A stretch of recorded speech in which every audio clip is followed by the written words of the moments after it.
인생이란 여정은 질문에서 시작됩니다. 나는 어디서 왔고, 왜 존재하며 어디로 향하고 있는가? 이 질문 앞에 인간은 수천 년을 헤맸지만 성경은 시작부터 단 한 문장으로 길을 제시합니다. 하나님의 이야기는 창세기에서 시작됩니다. 이 책은 단지 우주의 기원을 다루는 창조의 기록이 아니라 인간과 하나님 사이의 관계, 그 단절과 회복의 드라마를 펼쳐 보여줍니다. 창세기 1장 1절은 이렇게 선언합니다. 태초에 하나님이 천지를 창조하시니라. 이 한 절은 우주의 목적을 설명하며이 땅에 존재하는 모든 생명의 근원이 하나님이심을 밝히고 있습니다. 무에서 유를 창조하신 하나님, 그분은 혼돈을 질서로 바꾸시고 공허를 풍성함으로 채우십니다. 그러나 이 완벽한 창조에는 인간의 타락이라는 결정적 균열이 발생합니다. 아담과 하와가 에덴에서 선악과를 선택했을 때 단지 과일 하나를 먹은 사건이 아니라 하나님의 주권을 거스르고 자신이 주인이 되겠다는 고백이었습니다. 이때부터 죄가 세상에 들어왔고 인간은 하나님과의 친밀함을 상실하게 됩니다.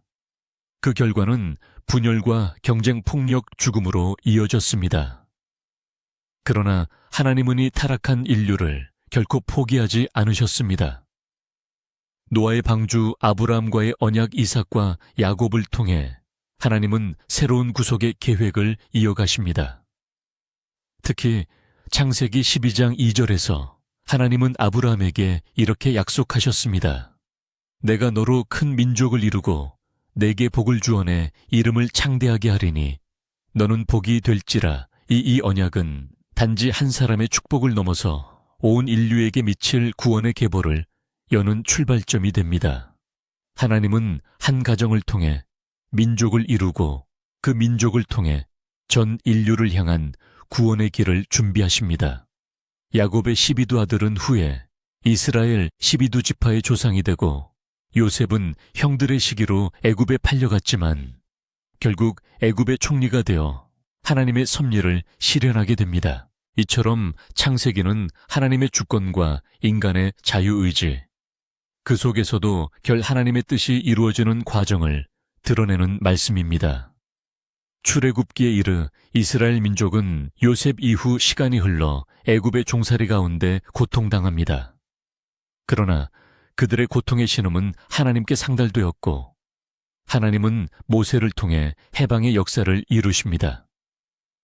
출애굽은 단지 민족의 독립이 아니라 영적인 탈출의 상징입니다. 노예된 삶에서 하나님의 백성으로 전환되는 전환점이며 구속받은 자가 하나님과 다시 언약을 맺는 과정이기도 합니다. 특히 출애굽기 3장 14절에서 하나님은 모세에게 자신을 이렇게 소개하십니다. 나는 스스로 있는 자니라. 인간은 조건과 환경에 의존하지만 하나님은 스스로 존재하시며 결코 변하지 않는 본질로 역사하십니다. 그리고 하나님은 단순히 이스라엘을 애굽에서 해방시킨 것이 아니라 그들을 신내산으로 인도해 언약을 율법을 주심으로써 하나님 백성으로 살아가는 기준을 주셨습니다. 십계명은 단지 법률이 아니라 하나님의 성품을 반영한 삶의 지침입니다. 하나님을 사랑하고 이웃을 사랑하는 것이 율법의 핵심이며 그 모든 기준은 하나님과 동행하는 삶의 모양을 규정합니다. 출애굽기는 인간의 연약함과 하나님의 인내를 동시에 보여줍니다.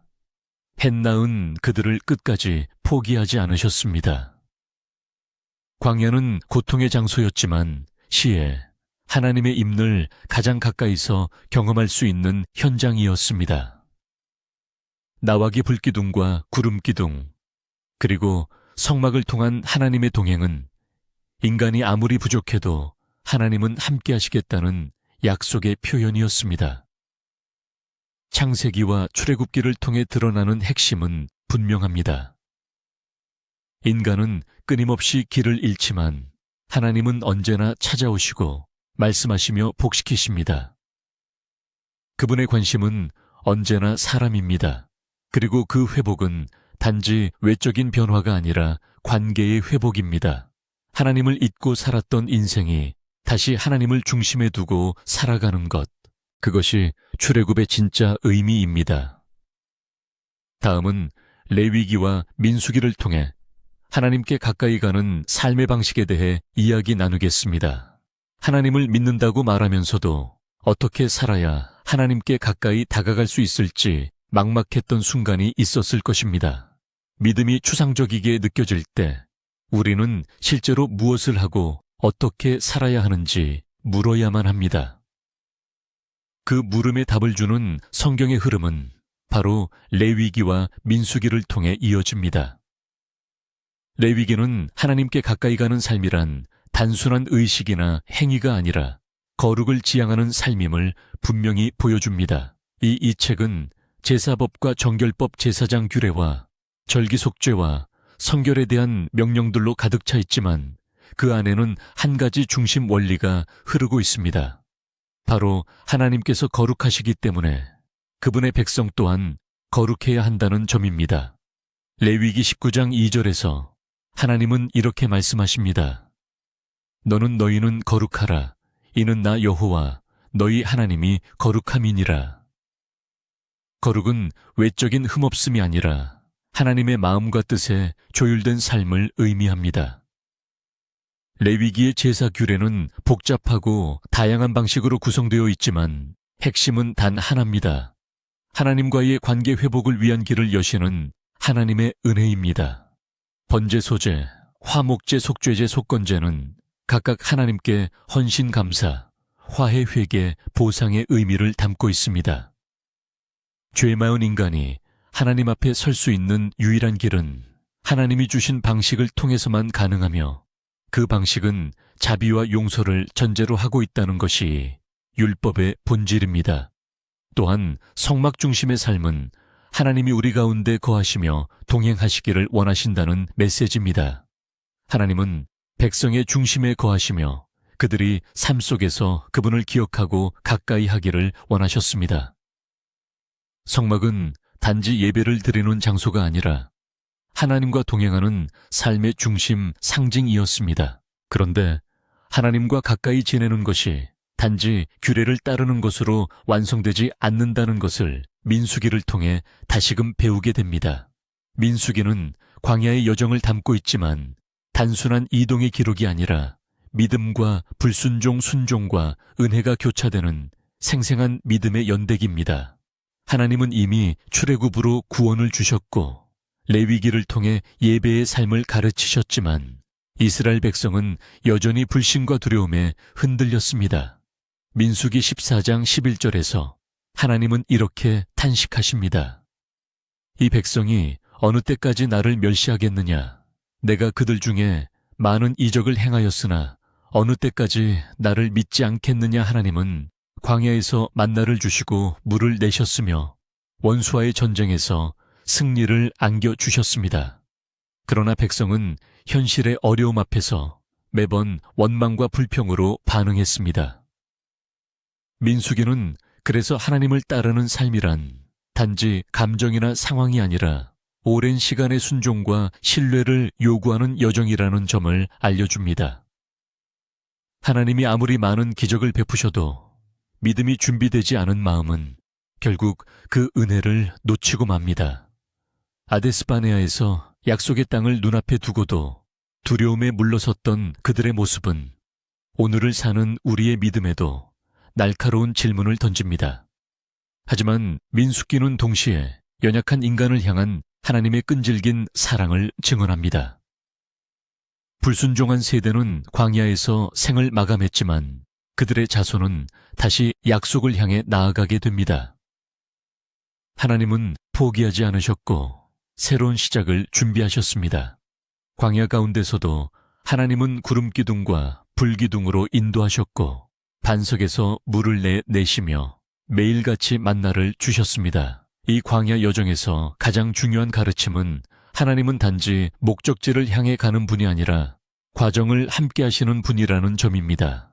민수기의 하나님은 인내로 기다리시고 때로 징계하시되 끝내 회복시키시기를 원하십니다. 인간의 변덕과 실패에도 불구하고 하나님의 언약은 단단히 붙잡혀 있습니다. 레위기를 통해 우리는 하나님께 나아가는 방식과 거룩한 삶의 기준을 배우고 민수기를 통해 그 삶이 실제 광야 같은 인생에서 어떻게 사라져야 하는지를 배웁니다. 하나님은 의식과 삶 예배와 일상 모두를 통해 우리를 거룩하게 비적하십니다. 그분은 단지 예배받기를 원하시는 분이 아니라 우리와 깊은 동행을 나누기 원하시는 하나님이십니다. 다음은 신명기와 여호수아를 통해 하나님의 약속을 붙들고 사는 믿음의 선택에 대해 이야기 나누겠습니다. 삶이란 매일 선택의 연속입니다. 그러나 어떤 선택이 진정 하나님의 뜻에 부합하는 것인지는 늘 쉽게 보이지 않습니다. 신명기와 여호수아는 그러한 우리에게 중요한 기준을 제시합니다. 단지 말씀을 아는 것에서 그치는 것이 아니라 그 말씀을 삶 속에서 선택하고 실천하는 믿음의 태도를 강조합니다. 신명기는 출애굽 2세대에게 다시 한번 하나님의 율법을 선포하는 책입니다. 모세는 약속의 땅을 눈앞에 둔 백성들에게 그동안 하나님이 하신 일들을 회상시키며 그 기억 위에 새로운 순종을 요청합니다. 이는 단순한 회고가 아니라 하나님의 말씀을 기준으로 다시 시작하라는 도전입니다. 특히 신명기 30장 19절에서 모세는 이렇게 말합니다. 가 생명과 사망과 복과 저주를 내 앞에 두었은즉 너와 내 자손이 살기 위하여 생명을 택하고이. 말씀은 하나님께서 인간에게 자유의지를 주셨음을 보여주지만 동시에 하나님께서 바라시는 바가 분명히 생명이라는 사실도 드러냅니다. 말씀을 따르는 삶이 생명의 길이고 거역은 결국 스스로 파멸을 택하는 일임을 분명히 밝히고 있습니다. 신명기는 또한 하나님 사랑의 구체적인 표현으로 순종을 강조합니다. 그 순종은 단지 율법 조항 하나하나를 따르는 행위의 반복이 아니라 하나님을 향한 진심 어린 사랑에서 비롯되는 것입니다. 때는 백성들에게 단호하게 경고하지만 동시에 끊임없이 권면합니다. 하나님을 잊지 말라고, 과거를 기억하라고, 그분의 말씀을 마음에 새기라고 말입니다. 이 율법의 강조가 무거운 짐처럼 느껴질 수 있으나 그 핵심은 관계입니다. 하나님은 백성과 인격적인 관계를 맺고자 하셨고 그 관계의 본질은 말씀을 듣고 믿고 실천하는 데에 있습니다. 백성이 말씀대로 살 때 복이 임하고 그 복은 단지 물질이나 형통만이 아니라 하나님과 함께하는 삶 그 자체입니다. 이제 여호수아로 이어지면 드디어 약속의 땅을 실제로 밟는 여정이 시작됩니다. 모세의 뒤를 이은 여호수아는 강력한 믿음과 순종으로 이끄는 지도자였습니다. 여호수아서에서 반복되는 핵심 메시지는 두려워하지 말라는 하나님의 명령입니다. 여호수아 1장 9절에서 하나님은 이렇게 말씀하십니다. 명한 것이 아니냐, 강하고 담대하라. 두려워하지 말며 놀라지 말라네. 어로 가든지네. 하나님 여호와가 너와 함께하느니라이. 말씀은 단지 지도자에게만 해당되는 것이 아닙니다. 약속의 땅을 향해 가는 모든 하나님의 백성에게 주시는 위로이며 명령입니다. 우리 삶의 여러 전선 앞에서 두려움에 주저앉고 싶을 때 하나님의 이 약속은 변함없는 힘이 됩니다. 여호수아는 철저히 하나님의 말씀을 따라 전쟁을 수행하고 가나안 땅을 차지해 나갑니다. 여리고성은 무너뜨릴 수 없을 것 같은 거대한 벽이었지만 그들은 칼을 들지 않고 믿음으로 돌았습니다. 그 행위는 논리나 전술이 아니라 말씀을 신뢰한 결과였습니다. 기적은 그렇게 나타났습니다. 그러나 여호수아서 또한 경고를 잊지 않습니다. 아이 성에서의 패배는 한 사람의 불순종, 아간의 죄로 인해 전체가 무너질 수 있다는 교훈을 줍니다. 이는 공동체의 거룩함과 순종이 하나님 나라를 이루는데 얼마나 중요한지를 보여주는 대목입니다. 여호수아는 땅을 나누고 각 지파에게 그들의 유산을 분배하지만 그는 마지막까지 한 가지를 강조합니다. 바로 말씀에 대한 철저한 순종입니다. 여호수아 24장에서 그는 백성 앞에서 이렇게 고백합니다. 오직 나와 내 집은 여호와를 섬기겠노라. 이 고백은 단지 한 가정의 결단이 아니라 모든 믿는 자에게 향한 선언이어야 합니다. 신명기와 여호수아는 들음과 실천이라는 두 축을 명확하게 제시합니다. 들은 말씀을 마음에 새기고 그것을 실제 삶에서 선택할 수 있는 용기. 그 용기를 하나님은 기뻐하십니다. 신앙은 감정도 습관도 아닌 분명한 선택의 결과입니다. 오늘의 삶에서 우리가 어떤 선택을 반복하고 있는지 되묻는다면 하나님은 말씀하실 것입니다. 생명의 길을 택하라고 담대히 걸으라고 나와 함께하겠노라고. 다음은 사사기와 루기를 통해 하나님 없는 시대 속에서도 이어지는 은혜의 흐름에 대해 이야기 나누겠습니다. 하나님을 믿는다고 하면서도 하나님이 멀게 느껴지고 세상의 혼란 속에서 방향을 잃을 때가 있습니다. 모든 것이 어지럽고 누구도 믿을 수 없을 것 같은 시대. 그럼에도 불구하고 하나님은 여전히 일하고 계신다는 사실을 잊지 말아야 합니다. 사사기와 루기는 그런 절망의 시대 속에서 하나님의 손길이 결코 멈추지 않았음을 보여주는 말씀입니다. 사사기는 이스라엘 백성이 약속의 땅에 정착한 이후 왕이 없었던 시기의 역사를 담고 있습니다. 이 시기는 한마디로 혼란과 타락의 연속이었습니다. 사사기 21장 25절은이 시대를 이렇게 요약합니다. 그때에 이스라엘의 왕이 없으므로 사람이 각기 자기의 소견에 옳은 대로 행하였더라. 하나님의 말씀보다 자신의 판단을 따르는 시대. 그것은 하나님을 잊고 제멋대로 살아가는 인간의 민낯을 그대로 보여줍니다. 이 시기의 백성들은 하나님의 언약을 잊었고 이방신들을 섬기며 악에 빠졌습니다. 그러나 하나님은 그들을 전혀 버리지 않으셨습니다. 그들이 고통 속에서 부르짖을 때마다 하나님은 사사를 구원하셨습니다. 사들은 완전한 사람이 아니었습니다. 때론 연약했고 때론 판단이 흐려졌으며 스스로도 하나님의 뜻을 온전히 알지 못했습니다. 그럼에도 불구하고 하나님은 그들을 통해 당신의 구속 역사를 이어가셨습니다.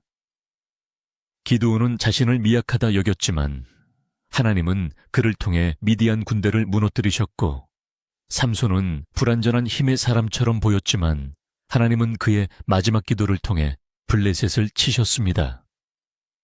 이처럼 사사기는 인간의 연약함보다 크신 하나님의 자비와 인내를 증언합니다. 그러나 사사기는 단지 반복되는 죄와 구원의 순환 구조만을 보여주는 책이 아닙니다. 그 안에는 우리가 하나님 없이 살아가려 할 때 어떤 결과가 따르는지를 분명히 경고합니다. 인간이 하나님을 떠날 때마다 결국 공동체는 무너지고 삶은 곡되며 약한 자들이 고통당하게 됩니다. 사사기는 이스라엘 백성뿐 아니라 오늘 우리 모두에게 당신은 지금 누구의 뜻을 따라 살아가고 있는가라는 질문을 던집니다. 그 어두운 시대의 끝자락에 룻기라는 짧지만 강렬한 이야기 하나가 조용히 등장합니다. 룻기는 전쟁도 기적도 왕도 등장하지 않습니다. 오히려 가난하고 상처받은 여성들 나오미와 룻이 서로를 의지하며 살아가는 이야기입니다. 그러나 바로 그 일상 속에 하나님의 손길이 깊이 스며들어 있음을 보여줍니다. 룻은 모압 여인으로 율법상으로는 이스라엘 공동체 안에 들어올 수 없는 사람이었습니다. 그러나 그녀는 시어머니 나오미를 끝까지 따르며 이렇게 고백합니다. 어머니의 하나님이 나의 하나님이 되시리니. 룻이 1장 16절의 이 고백은 단순한 효심이 아니라 그녀의 믿음의 결단이었습니다. 하나님은 그 믿음을 귀히 여기셨고 룻을 통해 다윗의 계보, 더 나아가 예수 그리스도의 혈통이 이어지게 하셨습니다. 이처럼 루기는 하나님의 섭리가 얼마나 조용하고도 깊은 방식으로 이루어지는지를 보여주는 증거입니다. 세상의 눈으로는 작고 하찮아 보일 수 있지만 하나님은 그 중심의 믿음을 보십니다. 은혜는 하나님께서 실패한 인생 고통 가운데 있는 사람 이방의 여인조차 그분의 구원 역사에 참여시키신다는 것입니다. 룻은 자신의 실만 보면 아무것도 희망이 없었지만 하나님을 선택한 그 결정 하나로 인생 전체의 방향이 바뀌었습니다. 사사기의 끝과 루기의 시작은 어쩌면 대비되는 것처럼 보이지만 실제로는 하나의 흐름 속에 있습니다. 하나님을 저버린 공동체의 혼란 속에서도 하나님은 한 사람의 신실한 믿음을 통해 미래를 준비하십니다. 사사기의 혼란을 살아가는 우리가 룻의 조용한 결단을 닮을 수 있다면 우리 삶에도 하나님은 은혜의 계보를 잇기 시작하실 것입니다. 그분은 오늘도 누구를 통해 일하실지, 어떤 길로 구원의 흐름을 이어가실지 당신의 신실한 사람을 찾고 계십니다. 다음은 사무엘상과 사무엘하를 통해 하나님의 통치와 왕권의 시작에 대해 이야기 나누겠습니다. 사람이 중심이 된 시대는 언제나 흔들렸습니다. 누가 더 높아질까를 고민하고 누구를 슬을 두고 분열이 생기며 결국 사람을 신뢰한 자리에는 실망만이 가득했습니다. 그런 시대 속에서 하나님은 새로운 통치를 준비하십니다. 바로 사무엘상과 사무엘하를 통해 하나님은 인간의 왕권과 하나님의 주권이 어떻게 긴장하고 부딪히는지를 보여주십니다. 사무엘상은 이스라엘의 마지막 사사인 사무엘의 탄생으로 시작됩니다. 그의 어머니 한나는 오랫동안 아이를 낳지 못한 슬픔 속에서 하나님께 간절히 기도했고 그 기도의 응답으로 사무엘이 태어납니다. 하나님은 그 사무엘을 통해 새로운 시대를 여십니다. 이때 이스라엘 백성은 사사시대의 혼란을 끝내고 싶어 했습니다. 그래서 그들은 하나님께 우리에게도 왕을 주십시오라고 요청합니다. 다른 민족들처럼 사람 왕을 통해 질서를 원했던 그들의 요구는 곧 하나님의 주권을 거절하는 일이었습니다. 사무엘상 8장 7절에서 하나님은 이렇게 말씀하십니다. 그들이 너를 버림이 아니오를 버려 자기들의 왕이 되지 못하게 함이니라. 사무엘을 거부했지만 사실은 하나님의 통치를 원하지 않았던 것입니다.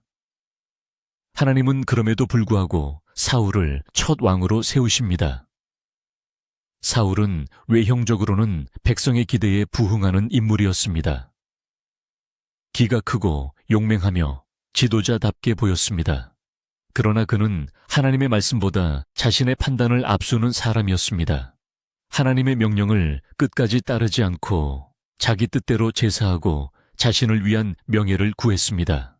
결국 사울은 하나님께 버림받고 이스라엘은 또다시 혼란의 중심으로 향하게 됩니다. 사무엘상은 여기서 멈추지 않습니다. 하나님은 다윗이라는 한 목동 소년을 선택하십니다. 그의 외모가 아니라 마음을 보셨기 때문입니다. 사무엘상 16장 7절에서 하나님은 이렇게 말씀하십니다. 사람은 외모를 보거니와 나 여호와는 중심을 보느니라. 하나님이 찾으시는 사람은 기술이나 경력 배경이 아니라 오직 마음의 중심이 그분께 있는 사람입니다. 다윗은 사울에게 쫓며 광야를 전전하지만 그 시간은 단순한 고난이 아니라 하나님과의 깊은 교회식이었습니다. 그는 사람을 두려워하기보다 하나님을 경외하는 법을 배웠고 자기 손으로 왕권을 빼앗기보다 하나님의 때를 기다릴 줄 알았습니다. 사무엘라는 다윗이 왕 위에 오르며 본격적인 하나님의 왕권 통치가 시작되는 이야기를 담고 있습니다. 그는 처음으로 이스라엘 모든 지파를 하나로 묶고 예살렘을 수도로 삼아 언약을 옮깁니다. 다음 정치적인 통합뿐 아니라 신앙의 중심도 회복하고자 했습니다. 그의 가장 큰 목표는 하나님이 이스라엘의 중심에 계시도록 하는 것이었습니다. 하나님은 그런 다윗에게 언약을 맺으십니다. 사무엘하 7장에서 하나님은 다의 후손을 통해 영원한 왕국을 우시겠다고 약속하십니다. 이 약속은 단지 솔로몬이나 그 이후의 왕들을 뜻하는 것이 아니라 메시아 예수 그리스도를 통한 영원한 하나님의 나라를 예표한 것입니다. 그러나 다 역시 완전한 사람은 아니었습니다. 세바 사건을 통해 그는 큰 죄를 범했고 하나님은 그 죄에 대해 분명한 심판을 내리셨습니다. 그러나 다윗은 자신의 죄를 회피하지 않았습니다. 그는 회개했고 눈물로 밤을 지새웠으며 하나님 앞에 납작 엎드렸습니다. 하나님은 회개하는 자를 외면하지 않으십니다. 다윗의 삶은 죄 없는 삶이 아니라 죄 가운데서도 하나님을 놓치지 않은 삶이었습니다. 그는 실패했고 가정의 불화를 겪었고 아들의 반란도 경험했지만 끝까지 하나님을 의지했습니다. 그래서 다윗은 하나님 마음에 합한 자로 기억되는 것입니다. 사무엘상과 하를 통해 우리는 하나님이 통치를 어떻게 세우시는지를 보게 됩니다. 인간이 원하는 방식은 결국 실패로 끝나지만 하나님이 세우시는 통치는 사람의 눈에는 더 보일지라도 견고하며 사람의 뜻이 아닌 하나님의 성품으로 이루어진다는 것을 알게 됩니다. 우리도 때로는 사울처럼 외적인 조건을 따라 판단하고 또 다윗처럼 죄에 넘어지기도 합니다. 그러나 중요한 것은 끝까지 하나님께 돌아오는 회개의 마음입니다. 하나님은 그런 심령을 가까이 하시며 그 마음에 당신의 나라를 세워가십니다. 다음은 열왕기상과 열왕기하를 통해 하나님의 언약을 무너뜨리는 인간의 교만과 그럼에도 불구하고 이어지는 은혜의 역사에 대해 이야기 나누겠습니다. 한때 하나님의 은혜로 세워졌던 나라도 사람의 교만이 자리 잡는 순간 무너질 수 있습니다. 영광스러웠던 성전도 하나님을 떠난 백성의 마음을 대신할 수는 없습니다. 열왕기상과 열왕기하는 인간의 왕국이 어떻게 서고 무너지는지를 보여주는 동시에 하나님의 언약은 어떻게 끝내 이어지는지를 증언합니다. 열왕기상은 다윗의 마지막 유언과 함께 시작됩니다. 그는 아들 솔로몬에게 왕위를 넘기며 이렇게 당부합니다. 네. 하나님 여호와의 명령을 지켜 그 길로 행하라. 이 말은 단순한 정치적 계승이 아닌 하나님의 뜻 안에서 통치해야 한다는 영적인 유산이었습니다. 솔로몬은 초기에 그 유산을 잘 따랐습니다. 그는 지혜를 구했고 하나님은 그에게 전무후무한 지혜뿐 아니라 부와 명예까지 허락하셨습니다. 열왕기상 3장 12절에서 하나님은 이렇게 말씀하십니다. 내가 내 말대로 하여 내게 지혜롭고 총명한 마음을 주노니네 앞에도 없었거늘 뒤에도 없으리라. 솔로몬은 실제로 재판에서도 외교에서도 놀라운 통찰력을 발휘하며 백성에게 존경을 받았습니다. 그가 지은 예루살렘 성전은 이스라엘 역사상 가장 찬란한 신앙의 상징이었습니다. 하나님의 언약과 안치되고 불이 하늘에서 내려오며 성전은 하나님의 임했습니다. 그러나 바로 그 솔로몬이 끝내 무너지고 맙니다. 그의 몰락은 갑작스럽지 않았습니다. 수많은 이방 아내를 들이고 그들의 신을 따르며 마음이 점차 하나님에게서 떠난 것이었습니다. 하나님은 그에게 두 번째 나타나셔서 경고하셨지만 솔로몬은 회개하지 않았고 그 결과 왕국은 둘로 나뉘게 됩니다. 이후 열왕기하까지 이어지는 역사는 북이스라엘과 남유다로 분열된 왕국의 긴 싸움과 배신의 기록입니다.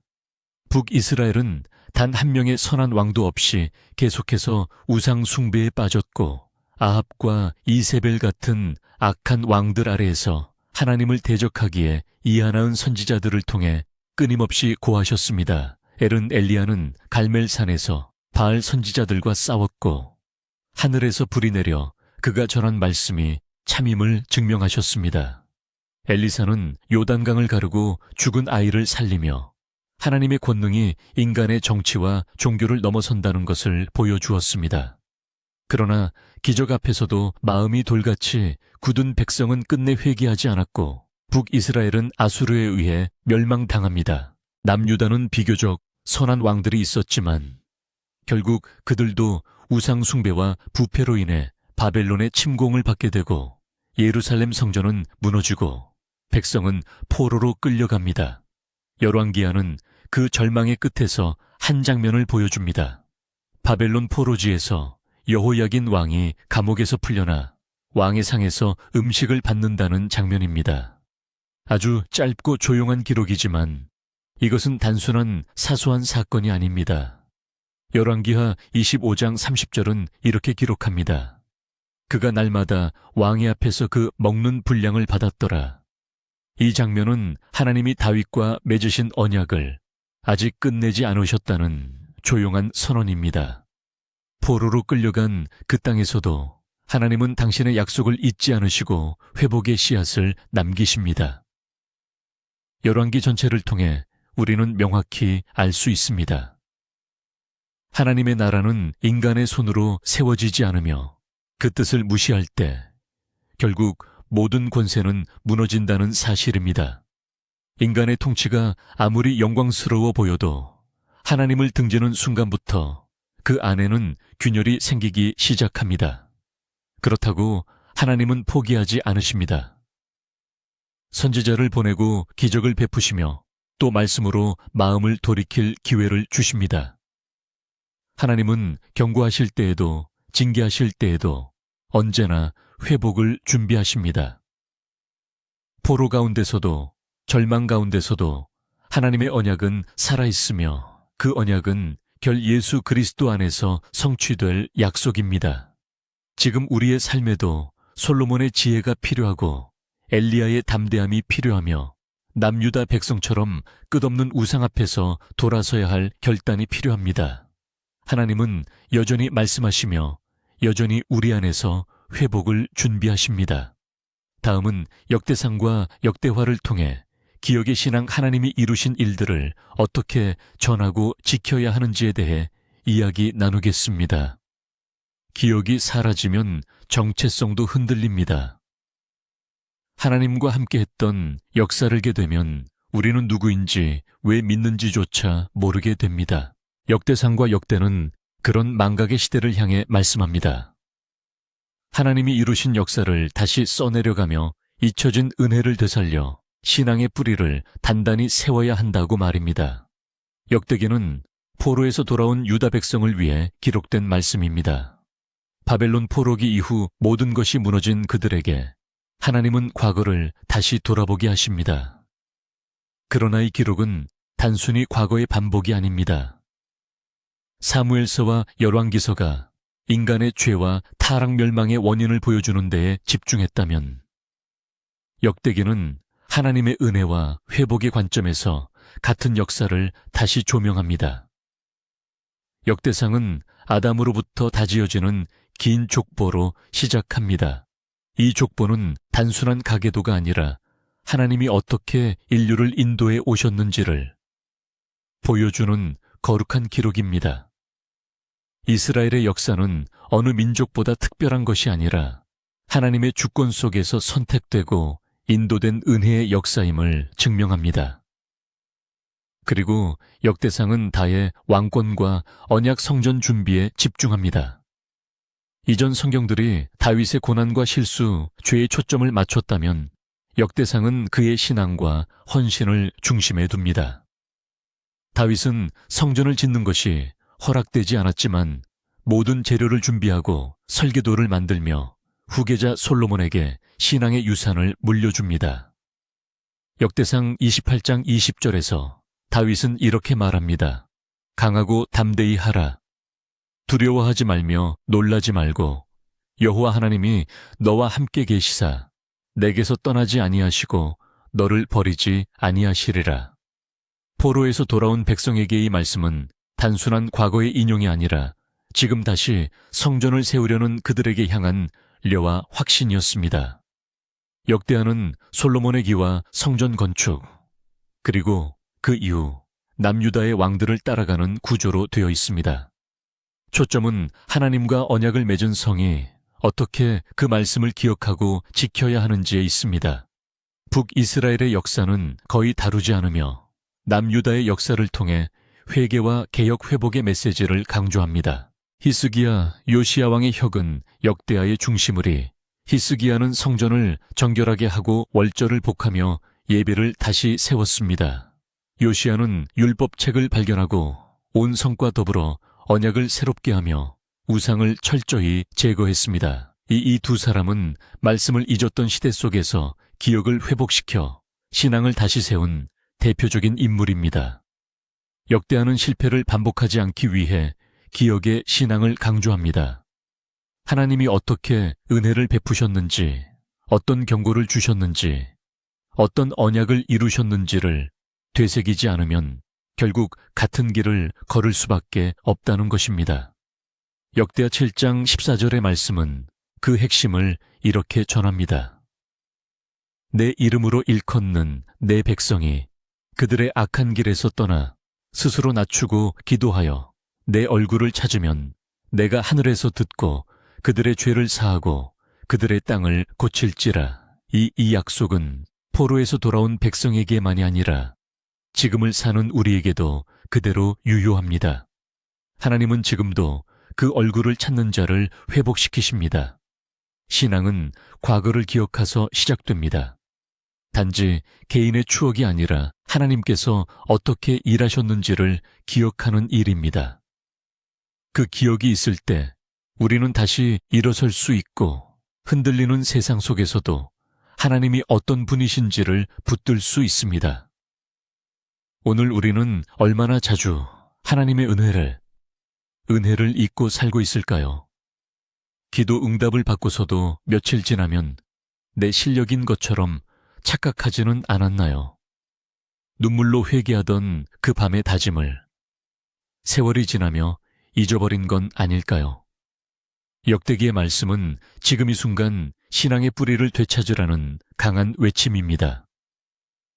다음은 에스라 느헤미야 에스더를 통해 무너진 신앙과 공동체가 어떻게 다시 세워지는지에 대해 이야기 나누겠습니다.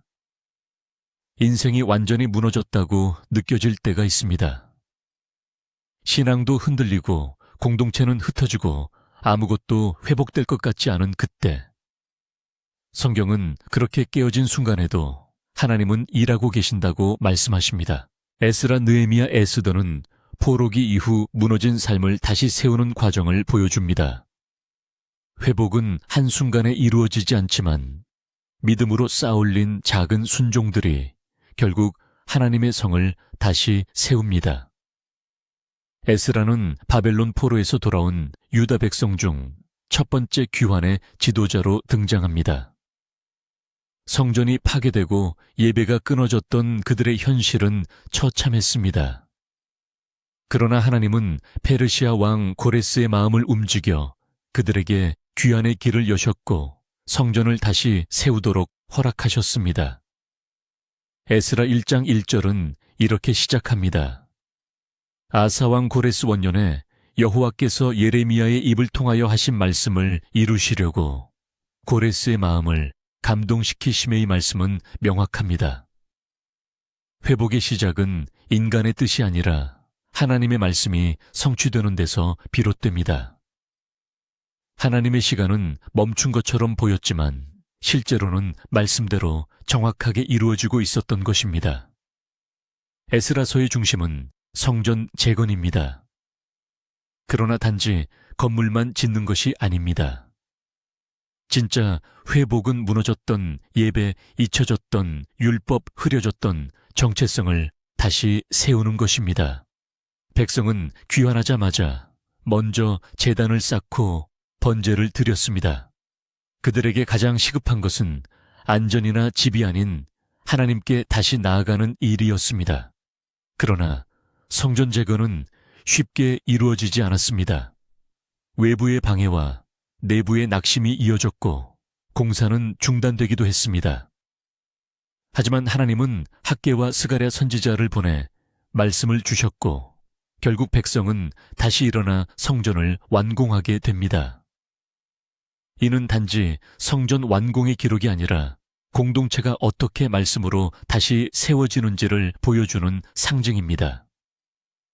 에스라는 두 번째 귀환 때 직접 예살렘으로 돌아옵니다. 그는 율법학자로서 백성에게 하나님의 말씀을 가르치고 회복시키는데 전념합니다.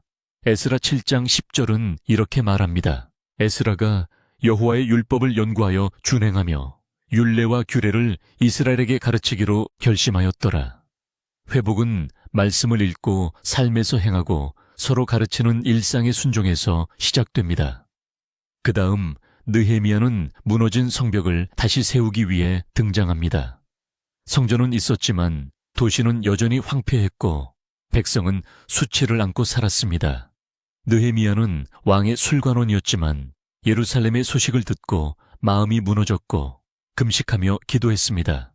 그의 기도는 단순한 감정 표현이 아니라 철저한 회개와 준비된 헌신의 시작이었습니다. 느헤미야 1장 4절은 이렇게 기록합니다. 내가 이 말을 듣고 앉아서 울고 수일 동안 슬퍼하며 하늘의 하나님 앞에 금식하며 기도하여 그의 회개는 민족의 죄를 대신하는 기도였고 하나님의 긍휼을 구하는 간절한 부르짖음이었습니다. 느헤미야는 무너진 성벽을 백성과 함께 다시 씁니다. 외적 공격과 조롱 내부의 갈등 속에서도 그는 결코 물러서지 않았습니다. 그는 한 손에 연장을 들고 다른 한 손엔 무기를 들며 경계를 늦추지 않고 일을 이어갔습니다. 단지 성벽을 쌓는 일이 아니라 공동체의 경계와 정체성을 다시 세우는 과정이었습니다. 마지막으로 에스더는 전혀 다른 배경에서 하나님의 섭리를 보여줍니다. 에스더는 바벨론이 아닌 페르시아 왕궁에서 왕후가 된 유대 여인이었고 하만이라는 인물이 유다 민족 전체를 학살하려는 음모를 꾸미게 됩니다. 이때 모르드게는 에스더에게 이렇게 말합니다. 네가 왕후의 자리를 얻은 것이 이때를 위함이 아닌지 누가 아느냐. 에스더 4장 14절의 이 말씀은 하나님이 모든 상황 속에서 사람을 준비하신다는 진리를 깨닫게 합니다. 에스더는 두려웠지만 죽으면 죽으리라는 각오로 왕 앞에 나아갔고 결국 유다 민족을 구원하는 하나님의 도구가 됩니다. 하나님의 이름이 단 한 번도 등장하지 않느니 책은 아이러니하게도 하나님의 섭리가 얼마나 조용하고도 철저하게 작동하는지를 보여주는 가장 강력한 증언입니다. 에스라, 느헤미야, 에스더 이 세 권은 서로 다른 상황과 배경에서 공통된 메시지를 전합니다.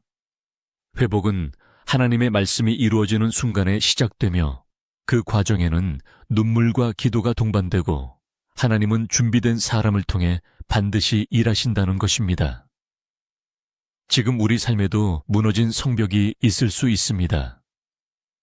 신앙이 흔들리고 기도가 끊기고 마음이 지쳐버린 그 자리에서도 하나님은 다시 세우기를 원하십니다. 회복은 멀리 있지 않습니다. 말씀을 다시 열고 회개의 자리로 돌아가고 하나님의 때를 기다릴 때 이미 시작된 것입니다. 다음은 욥기 시편 잠언 전도서 아가서를 통해 고난과 지혜 사랑과 기쁨의 다양한 감정 속에서 하나님을 어떻게 만나야 하는지에 대해 이야기 나누겠습니다. 인생은 예측할 수 없는 계절처럼 고난과 기쁨 질문과 침묵이 교차합니다. 우리의 마음이 깊어지고 신앙이 단단해지는 시기는 언제나 평탄할 때가 아니라 흔들릴 때입니다. 욥기 시편, 잠언 전도서 아가서는 바로 그런 삶의 복잡한 감정과 상황 속에서 하나님을 어떻게 바라보고 마주해야 하는지를 보여줍니다. 먼저 욥기는 인간의 고난이라는 주제를 가장 깊이 있게 다루는 성경입니다. 욥은 의인이었고 하나님을 경외하며 악에서 떠난 사람이었습니다. 그러나 어느 날 모든 것을 잃게 됩니다. 자녀와 재산 건강까지 모두 무너지는 그 참담한 상황 속에서도 욥은 이렇게 고백합니다. 내가 모태에서 알몸으로 나와 싸운즉 또한 알몸이 그리로 돌아가올지라. 주신 이도 여호와시오 거두신 이도 여호와시오니 여호와의 이름이 찬송을 받으실지니이다. 욥기 1장 21절의 이 고백은 고난 속에서도 하나님을 신뢰하는 믿음의 정점을 보여줍니다. 그러나 욥은 단순히 인내만으로의 책을 채우지 않습니다. 그는 질문합니다. 항의합니다. 억울하다고 부르짖습니다. 친구들과의 대화를 통해 인간의 얕은 신학이 얼마나 고통스러운 이에게 날카로운 칼이 될 수 있는지도 드러납니다. 하나님은 결국 욥에게 응답하시며 고난의 의미를 단순한 인과 응보로 설명하지 않으십니다. 그 대신 하나님은 창조의 질서를 보여주시며 인간의 이에 넘어 있는 하나님의 계획을 보게 하십니다.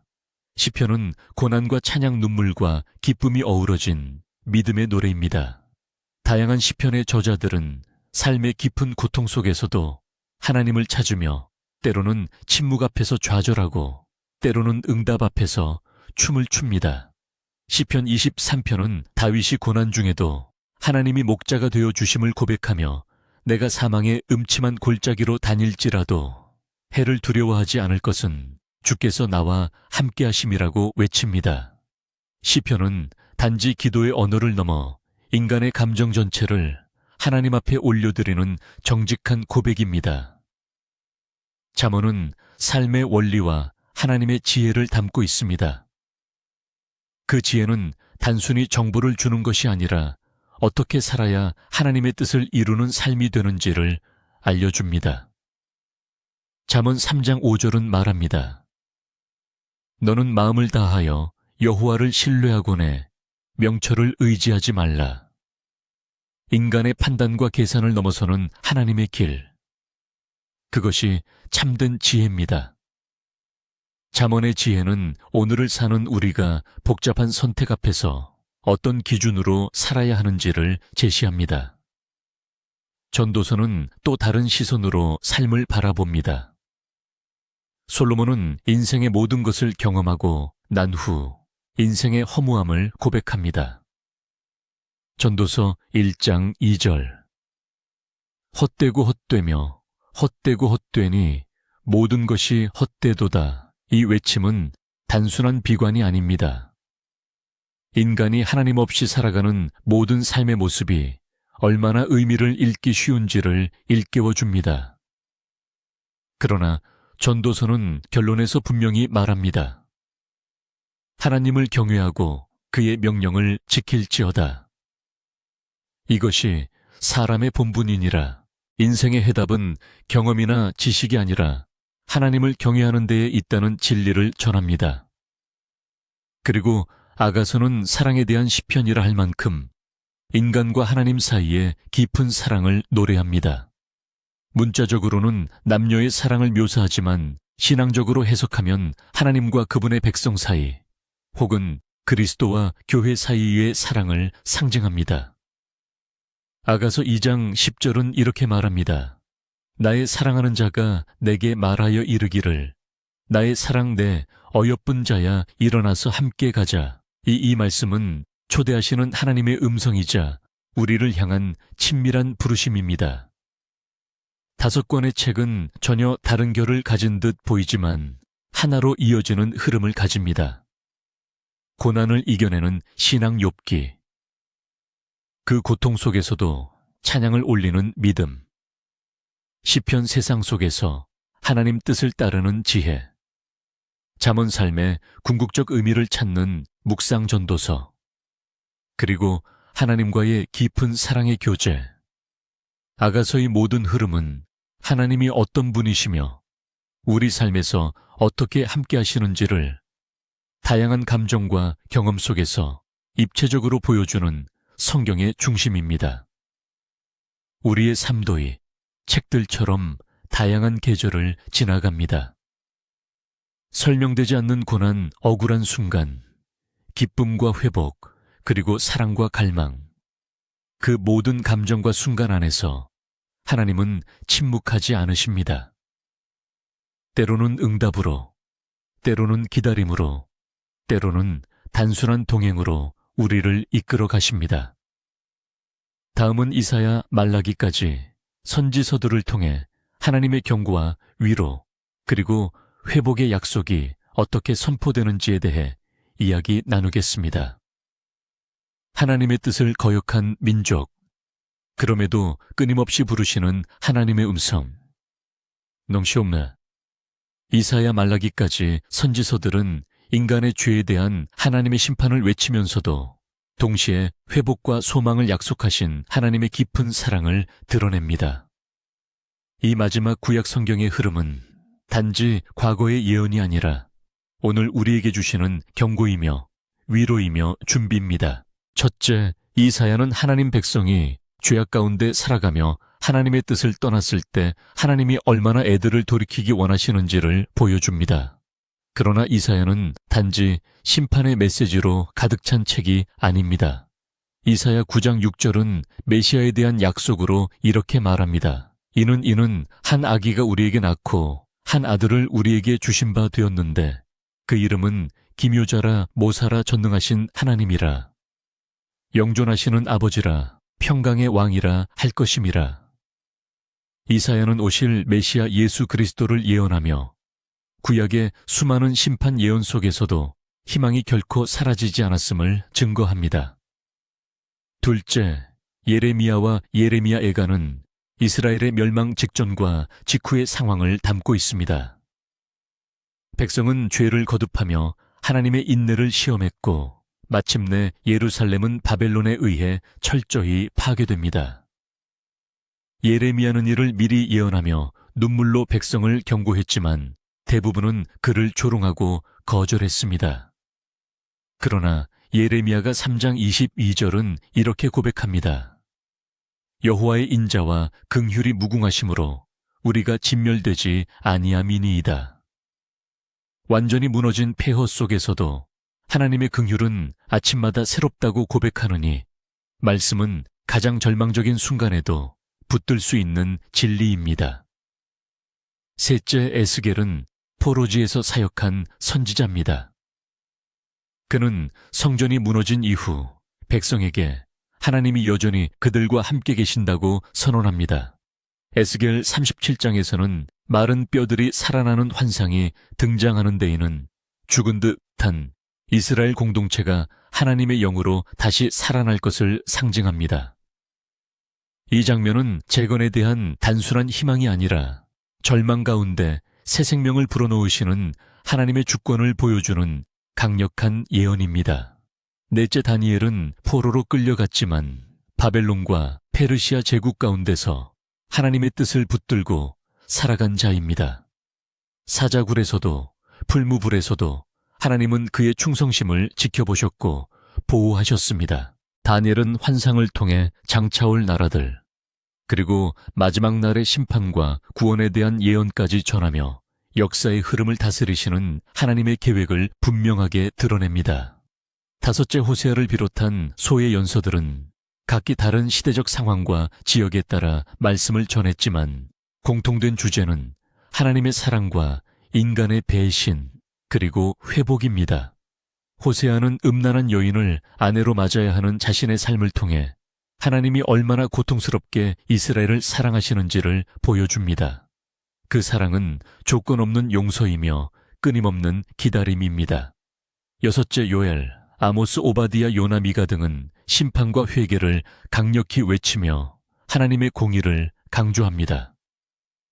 특히 요나는 하나님의 명령을 거절하고 도망치다 결국 니누웨에 가서 하나님의 자비를 선포하게 됩니다. 놀랍게도 이방 민족이 회개하고 구원을 받게 되는 요나의 이야기는 하나님의 은혜가 누구에게나 열려 있다는 중요한 진리를 전합니다. 일곱째, 하박국과 스바냐는 왜 악인이 형통하는가라는 인간의 오래된 질문에 대해 하나님의 절대 주권과 공의로 답합니다. 하박국 3장 17절의 고백은 모든 신앙의 본질을 꿰뚫습니다.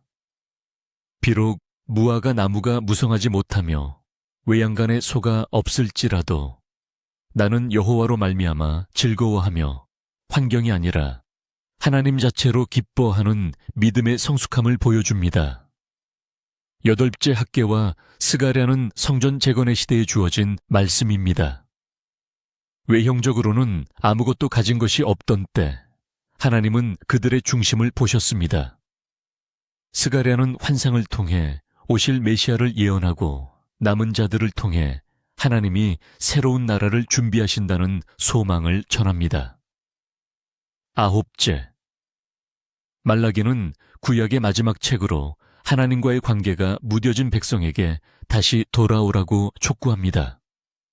제사를 대충 드리고 11조를 속이며 하나님을 무시했던 그들에게 말라기 3장 7절은 이렇게 말씀합니다.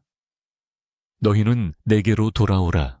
그리하면 나도 너희에게로 돌아가리라. 구약 전체의 끝자락에서 하나님은 단호하게 그러나 따뜻하게 말씀하십니다. 돌아오라고 기다리고 있다고 약속은 여전히 유효하다고 말입니다. 이렇게 구약의 마지막 흐름은 무너짐에서 회복으로, 심판에서 사랑으로, 인간의 죄에서 하나님의 언약으로 나아가는 여정입니다. 하나님은 진노하시는 분이지만 그 진노는 사랑에서 나온 것입니다. 하나님은 경고하시는 분이지만 그 경고는 포기의 선언이 아니라 회복의 초대입니다. 오늘 함께 나눈 이야기를 바탕으로 마음을 조용히 가다듬고이 시간 함께 기도드립니다. 하나님 아버지, 주의 말씀을 듣는 동안 제 마음이 얼마나 멀어져 있었는지 깨닫게 하시니 감사합니다. 선지자들을 통해 끊임없이 말씀하시고도 외면당하셨던 아버지의 아픔을 이제야 조금은 알 것 같습니다. 주님, 제 안에 교만과 무관심 습관이 되어버린 무기력한 신앙을 불쌍히 여겨주시고 다시 아버지께 돌아가는 은혜를 허락해 주십시오. 주의 인자하심으로 제 마음을 만져주시고 하나님의 음성에 다시 민감해지게 하시며 꺼졌던 회개의 불씨가 다시 타오르게 해 주십시오. 이 시간 무너진 예배와 흐려진 믿음 잊고 지냈던 언약 앞에 다시 서오니 주님 저를 회복시켜 주시고 말씀 안에 굳건히 서는 자 되게 하소서. 예수님의 이름으로 기도드립니다. 아멘. 하나님의 인자하심이 여러분에게 회복으로 임하길 바랍니다. 좋아요를 눌러주시고 아래 댓글란에 아멘이라고 남겨주세요. 인생이란 여정은 질문에서 시작됩니다. 나는 어디서 왔고 왜 존재하며 어디로 향하고 있는가? 이 질문 앞에 인간은 수천 년을 헤맸지만 성경은 시작부터 단 한 문장으로 길을 제시합니다. 하나님의 이야기는 창세기에서 시작됩니다. 이 책은 단지 우주의 기원을 다루는 창조의 기록이 아니라 인간과 하나님 사이의 관계, 그 단절과 회복의 드라마를 펼쳐 보여줍니다. 창세기 1장 1절은 이렇게 선언합니다. 태초에 하나님이 천지를 창조하시니라.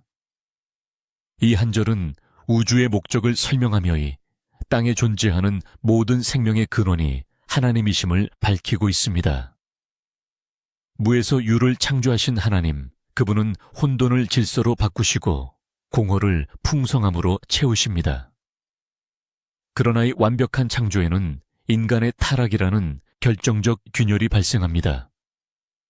아담과 하와가 에덴에서 선악과를 선택했을 때 단지 과일 하나를 먹은 사건이 아니라 하나님의 주권을 거스르고 자신이 주인이 되겠다는 고백이었습니다. 이때부터 죄가 세상에 들어왔고 인간은 하나님과의 친밀함을 상실하게 됩니다. 그 결과는 분열과 경쟁, 폭력, 죽음으로 이어졌습니다. 그러나 하나님은 이 타락한 인류를 결코 포기하지 않으셨습니다. 노아의 방주 아브라함과의 언약 이삭과 야곱을 통해 하나님은 새로운 구속의 계획을 이어가십니다. 특히 창세기 12장 2절에서 하나님은 아브라함에게 이렇게 약속하셨습니다. 내가 너로 큰 족을 이루고 내게 복을 주어 내 이름을 창대하게 하리니 너는 복이 될지라. 이 언약은 단지 한 사람의 축복을 넘어서 온 인류에게 미칠 구원의 계보를 여는 출발점이 됩니다. 하나님은 한 가정을 통해 민족을 이루고 그 민족을 통해 전 인류를 향한 구원의 길을 준비하십니다. 야곱의 12아들은 후에 이스라엘 12지파의 조상이 되고 요셉은 형들의 시기로 애굽에 팔려갔지만 결국 애굽의 총리가 되어 하나님의 섭리를 실현하게 됩니다. 이처럼 창세기는 하나님의 주권과 인간의 자유의지, 그 속에서도 결국 하나님의 뜻이 이루어지는 과정을 드러내는 말씀입니다. 그리고 출애굽기에 이르러 이스라엘 민족은 요셉 이후 시간이 흘러 애굽의 종살이 가운데 고통당합니다. 그러나 그들의 고통의 신음은 하나님께 상달되었고 하나님은 모세를 통해 해방의 역사를 이루십니다. 출애굽은 단지 민족의 독립이 아니라 영적인 탈출의 상징입니다. 노예된 삶에서 하나님의 백성으로 전환되는 전환점이며 구속받은 자가 하나님과 다시 언약을 맺는 과정이기도 합니다. 특히 출애굽기 3장 14절에서 하나님은 모세에게 자신을 이렇게 소개하십니다. 나는 스스로 있는 자니라. 인간은 조건과 환경에 의존하지만 하나님은 스스로 존재하시며 결코 변하지 않는 본질로 역사하십니다. 그리고 하나님은 단순히 이스라엘을 애굽에서 해방시킨 것이 아니라 그들을 시내산으로 인도해 언약을 체결하고 율법을 주심으로써 하나님 백성으로 살아가는 기준을 주셨습니다. 명은 단지 법률이 아니라 하나님의 성품을 반영한 삶의 지침입니다.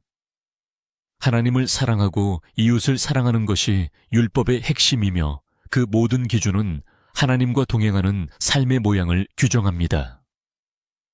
출애굽기는 인간의 연약함과 하나님의 인내를 동시에 보여줍니다. 백성은 끊임없이 불평했고 하나님은 그들을 끝까지 포기하지 않으셨습니다.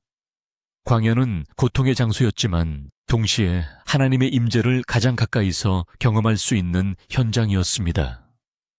만나와 메추라기, 불기둥과 구름기둥, 그리고 성막을 통한 하나님의 동행은 인간이 아무리 부족해도 하나님은 함께 하시겠다는 약속의 표현이었습니다. 창세기와 출애굽기를 통해 드러나는 핵심은 분명합니다.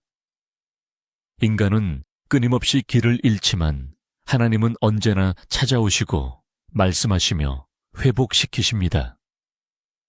그분의 관심은 언제나 사람입니다. 그리고 그 회복은 단지 외적인 변화가 아니라 관계의 회복입니다. 하나님을 잊고 살았던 인생이 다시 하나님을 중심에 두고 살아가는 것. 그것이 출애굽의 진짜 의미입니다. 다음은 레위기와 민수기를 통해 하나님께 가까이 가는 삶의 방식에 대해 이야기 나누겠습니다. 하나님을 믿는다고 말하면서도 어떻게 살아야 하나님께 가까이 다가갈 수 있을지 막막했던 순간이 있었을 것입니다. 믿음이 추상적이게 느껴질 때 우리는 실제로 무엇을 하고 어떻게 살아야 하는지 물어야만 합니다. 그 물음에 답을 주는 성경의 흐름은 바로 레위기와 민수기를 통해 이어집니다. 레위기는 하나님께 가까이 가는 삶이란 단순한 의식이나 행위가 아니라 거룩을 지향하는 삶임을 분명히 보여줍니다. 이 책은 제사법과 정결법 제사장 규례와 절기 속죄와 성결에 대한 명령들로 가득 차 있지만 그 안에는 한 가지 중심 원리가 흐르고 있습니다. 바로 하나님께서 거룩하시기 때문에 그분의 백성 또한 거룩해야 한다는 점입니다. 레위기 19장 2절에서 하나님은 이렇게 말씀하십니다. 너희는 거룩하라. 이는 나 여호와 너희 하나님이 거룩함이니라. 거룩은 외적인 흠없음이 아니라 하나님의 마음과 뜻에 조율된 삶을 의미합니다. 레위기의 제사 규례는 복잡하고 다양한 방식으로 구성되어 있지만 핵심은 단 하나입니다. 하나님과의 관계 회복을 위한 길을 여시는 하나님의 은혜입니다. 번제소제, 화목제, 속죄, 속건제는 각각 하나님께 헌신, 감사, 화해, 회개, 보상의 의미를 담고 있습니다. 죄은 인간이 하나님 앞에 설 수 있는 유일한 길은 하나님이 주신 방식을 통해서만 가능하며 그 방식은 자비와 용서를 전제로 하고 있다는 것이 율법의 본질입니다. 또한 성막 중심의 삶은 하나님이 우리 가운데 거하시며 동행하시기를 원하신다는 메시지입니다. 하나님은 백성의 중심에 거하시며 그들이 삶 속에서 그분을 기억하고 가까이 하기를 원하셨습니다. 성막은 단지 예배를 드리는 장소가 아니라 하나님과 동행하는 삶의 중심 상징이었습니다. 그런데 하나님과 가까이 지내는 것이 단지 규례를 따르는 것으로 완성되지 않는다는 것을 민수기를 통해 다시금 배우게 됩니다.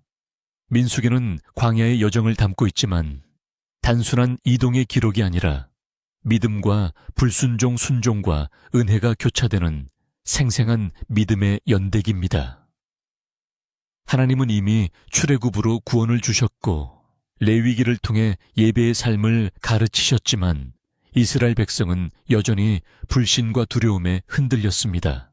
민수기 14장 11절에서 하나님은 이렇게 탄식하십니다. 이 백성이 어느 때까지 나를 멸시하겠느냐? 내가 그들 중에 많은 이적을 행하였으나 어느 때까지 나를 믿지 않겠느냐? 하나님은 광야에서 만나를 주시고 물을 내셨으며 원수와의 전쟁에서 승리를 안겨주셨습니다. 그러나 백성은 현실의 어려움 앞에서 매번 원망과 불평으로 반응했습니다. 민수기는 그래서 하나님을 따르는 삶이란 단지 감정이나 상황이 아니라 오랜 시간의 순종과 신뢰를 요구하는 여정이라는 점을 알려줍니다. 하나님이 아무리 많은 기적을 베푸셔도 믿음이 준비되지 않은 마음은 결국 그 은혜를 놓치고 맙니다. 가데스바네에서 약속의 땅을 눈앞에 두고도 두려움에 물러섰던 그들의 모습은 오늘을 사는 우리의 믿음에도 날카로운 질문을 던집니다. 하지만 민수기는 동시에 연약한 인간을 향한 하나님의 끈질긴 사랑을 증언합니다. 불순종한 세대는 광야에서 생을 마감했지만 그들의 자손은 다시 약속을 향해 나아가게 됩니다. 하나님은 포기하지 않으셨고 새로운 시작을 준비하셨습니다. 광야 가운데서도 하나님은 구름 기둥과 불 기둥으로 인도하셨고 반석에서 물을 내시며 매일같이 만나를 주셨습니다. 이 광야 여정에서 가장 중요한 가르침은 하나님은 단지 목적지를 향해 가는 분이 아니라 과정을 함께 하시는 분이라는 점입니다. 민수기의 하나님은 인내로 기다리시고 때로 징계하시되 끝내 회복시키시기를 원하십니다. 인간의 변덕과 실패에도 불구하고 하나님의 언약은 단단히 붙잡혀 있습니다. 레위기를 통해 우리는 하나님께 나아가는 방식과 거룩한 삶의 기준을 배우고 민수기를 통해 그 삶이 실제 광야 같은 인생에서 어떻게 사라져야 하는지를 배웁니다. 하나님은 의식과 삶 예배와 일상 모두를 통해 우리를 거룩하게 빚어가십니다.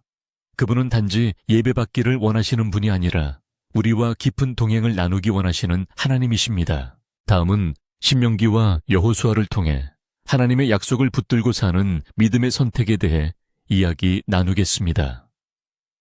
삶이란 매일 선택의 연속입니다. 그러나 어떤 선택이 진정 하나님의 뜻에 부합하는 것인지는 늘 쉽게 보이지 않습니다. 신명기와 여호수아는 그러한 우리에게 중요한 기준을 제시합니다. 단지 말씀을 아는 것에서 그치는 것이 아니라 그 말씀을 삶 속에서 선택하고 실천하는 믿음의 태도를 강조합니다. 신명기는 출애굽 2세대에게 다시 한번 하나님의 율법을 선포하는 책입니다. 모세는 약속의 땅을 눈앞에 둔 백성들에게 그동안 하나님이 하신 일들을 회상시키며 그 기억 위에 새로운 순종을 요청합니다. 이는 단순한 회고가 아니라 하나님의 말씀을 기준으로 다시 시작하라는 도전입니다. 특히 신명기 30장 19절에서 모세는 이렇게 말합니다. 내가 생명과 사망과 복과 저주를 내 앞에 두었은즉 너와 내 자손이 살기 위하여 생명을 택하고이 말씀은 하나님께서 인간에게 자유의지를 주셨음을 보여주지만 동시에 하나님께서 바라시는 바가 분명히 생명이라는 사실도 드러냅니다. 말씀을 따르는 삶이 생명의 길이고 거역은 결국 스스로 파멸을 택하는 일임을 분명히 밝히고 있습니다. 신명기는 또한 하나님 사랑의 구체적인 표현으로 순종을 강조합니다. 그 순종은 단지 율법 조항 하나하나를 따르는 행위의 반복이 아니라 하나님을 향한 진심 어린 사랑에서 비롯되는 것입니다. 모세는 백성들에게 단호하게 경고하지만 동시에 끊임없이 권면합니다. 하나님을 잊지 말라고, 과거를 기억하라고, 그분의 말씀을 마음에 새기라고 말입니다. 율법의 강조가 무거운 짐처럼 느껴질 수 있으나 그 핵심은 관계입니다. 하나님은 백성과 인격적인 관계를 맺고자 하셨고 그 관계의 본질은 말씀을 듣고 믿고 실천하는 데에 있습니다. 백성이 말씀대로 살 때 복이 임하고 그 복은 단지 물질이나 형통만이 아니라 하나님과 함께하는 삶 그 자체입니다. 이제 여호수아로 이어지면 드디어 약속의 땅을 실제로 밟는 여정이 시작됩니다. 모세의 뒤를 이은 여호수아는 강력한 믿음과 순종으로 이끄는 지도자였습니다. 여호수아서에서 반복되는 핵심 메시지는 두려워하지 말라는 하나님의 명령입니다. 여호수아 1장 9절에서 하나님은 이렇게 말씀하십니다. 내가 내게 명령한 것이 아니냐. 강하고 담대하라. 두려워하지 말며 놀라지 말라. 네가 어디로 가든지네 하나님 여호와가 너와 함께 하느니라. 이 말씀은 단지 지도자에게만 해당되는 것이 아닙니다. 약속의 땅을 향해 가는 모든 하나님의 백성에게 주시는 위로이며 명령입니다. 우리 삶의 여러 전선 앞에서 두려움에 주저앉고 싶을 때 하나님의 약속은 변함없는 힘이 됩니다. 여호수아는 철저히 하나님의 말씀을 따라 전쟁을 수행하고 가나안 땅을 차지해 나갑니다. 여리고성은 무너뜨릴 수 없을 것 같은 거대한 벽이었지만 그들은 칼을 들지 않고 믿음으로 돌았습니다. 그 행위는 논리나 전술이 아니라 말씀을 신뢰한 결과였습니다. 기적은 그렇게 나타났습니다. 그러나 여호수아서 또한 경고를 잊지 않습니다. 아이성에서의 패배는 한 사람의 불순종 아간의 죄로 인해 전체가 무너질 수 있다는 교훈을 줍니다. 이는 공동체의 거룩함과 순종이 하나님 나라를 이루는데 얼마나 중요한지를 보여주는 대목입니다. 여호수아는 땅을 나누고 각 지파에게 그들의 유산을 분배하지만 그는 마지막까지 한 가지를 강조합니다. 바로 말씀에 대한 철저한 순종입니다. 여호수아 24장에서 그는 백성 앞에서 이렇게 고백합니다. 오직 나와 내 집은 여호와를 섬기겠노라. 이 고백은 단지 한 가정의 결단이 아니라 모든 믿는 자에게 향한 선언이어야 합니다. 신명기와 여호수아는 들음과 실천이라는 두 축을 명확하게 제시합니다. 들은 말씀을 마음에 새기고 그것을 실제 삶에서 선택할 수 있는 용기, 그 용기를 하나님은 기뻐하십니다. 신앙은 감정도 습관도 아닌 분명한 선택의 결과입니다. 오늘의 삶에서 우리가 어떤 선택을 반복하고 있는지 되묻는다면 하나님은 말씀하실 것입니다. 생명의 길을 택하라고, 담대히 걸으라고, 나와 함께하겠노라고. 다음은 사사기와 루기를 통해 하나님 없는 시대 속에서도 이어지는 은혜의 흐름에 대해 이야기 나누겠습니다. 하나님을 믿는다고 하면서도 하나님이 멀게 느껴지고 세상의 혼란 속에서 방향을 잃을 때가 있습니다. 모든 것이 어지럽고 누구도 믿을 수 없을 것 같은 시대. 그럼에도 불구하고 하나님은 여전히 일하고 계신다는 사실을 잊지 말아야 합니다. 사사기와 루기는 그런 절망의 시대 속에서 하나님의 손길이 결코 멈추지 않았음을 보여주는 말씀입니다. 사사기는 이스라엘 백성이 약속의 땅에 정착한 이후 왕이 없었던 시기의 역사를 담고 있습니다. 이 시기는 한마디로 혼란과 타락의 연속이었습니다. 사사기 21장 25절은이 시대를 이렇게 요약합니다. 그때에 이스라엘에 왕이 없으므로 사람이 각기 자기의 소견에 옳은 대로 행하였더라. 하나님의 말씀보다 자신의 판단을 따르는 시대, 그것은 하나님을 잊고 제멋대로 살아가는 인간의 민낯을 그대로 보여줍니다. 이 시기의 백성들은 하나님의 언약을 잊었고 이방신들을 섬기며 죄악에 빠졌습니다. 그러나 하나님은 그들을 전혀 버리지 않으셨습니다. 그들이 고통 속에서 부르짖을 때마다 하나님은 사사를 세워 구원하셨습니다. 사사들은 완전한 사람이 아니었습니다. 때론 연약했고 때론 판단이 흐려졌으며 스스로도 하나님의 뜻을 온전히 알지 못했습니다. 그럼에도 불구하고 하나님은 그들을 통해 당신의 구속 역사를 이어가셨습니다. 기드온은 자신을 미약하다 여겼지만 하나님은 그를 통해 미디안 군대를 무너뜨리셨고, 삼손은 불완전한 힘의 사람처럼 보였지만 하나님은 그의 마지막 기도를 통해 블레셋을 치셨습니다. 이처럼 사사기는 인간의 연약함보다 크신 하나님의 자비와 인내를 증언합니다. 그러나 사사기는 단지 반복되는 죄와 구원의 순환 구조만을 보여주는 책이 아닙니다. 그 안에는 우리가 하나님 없이 살아가려 할 때 어떤 결과가 따르는지를 분명히 경고합니다.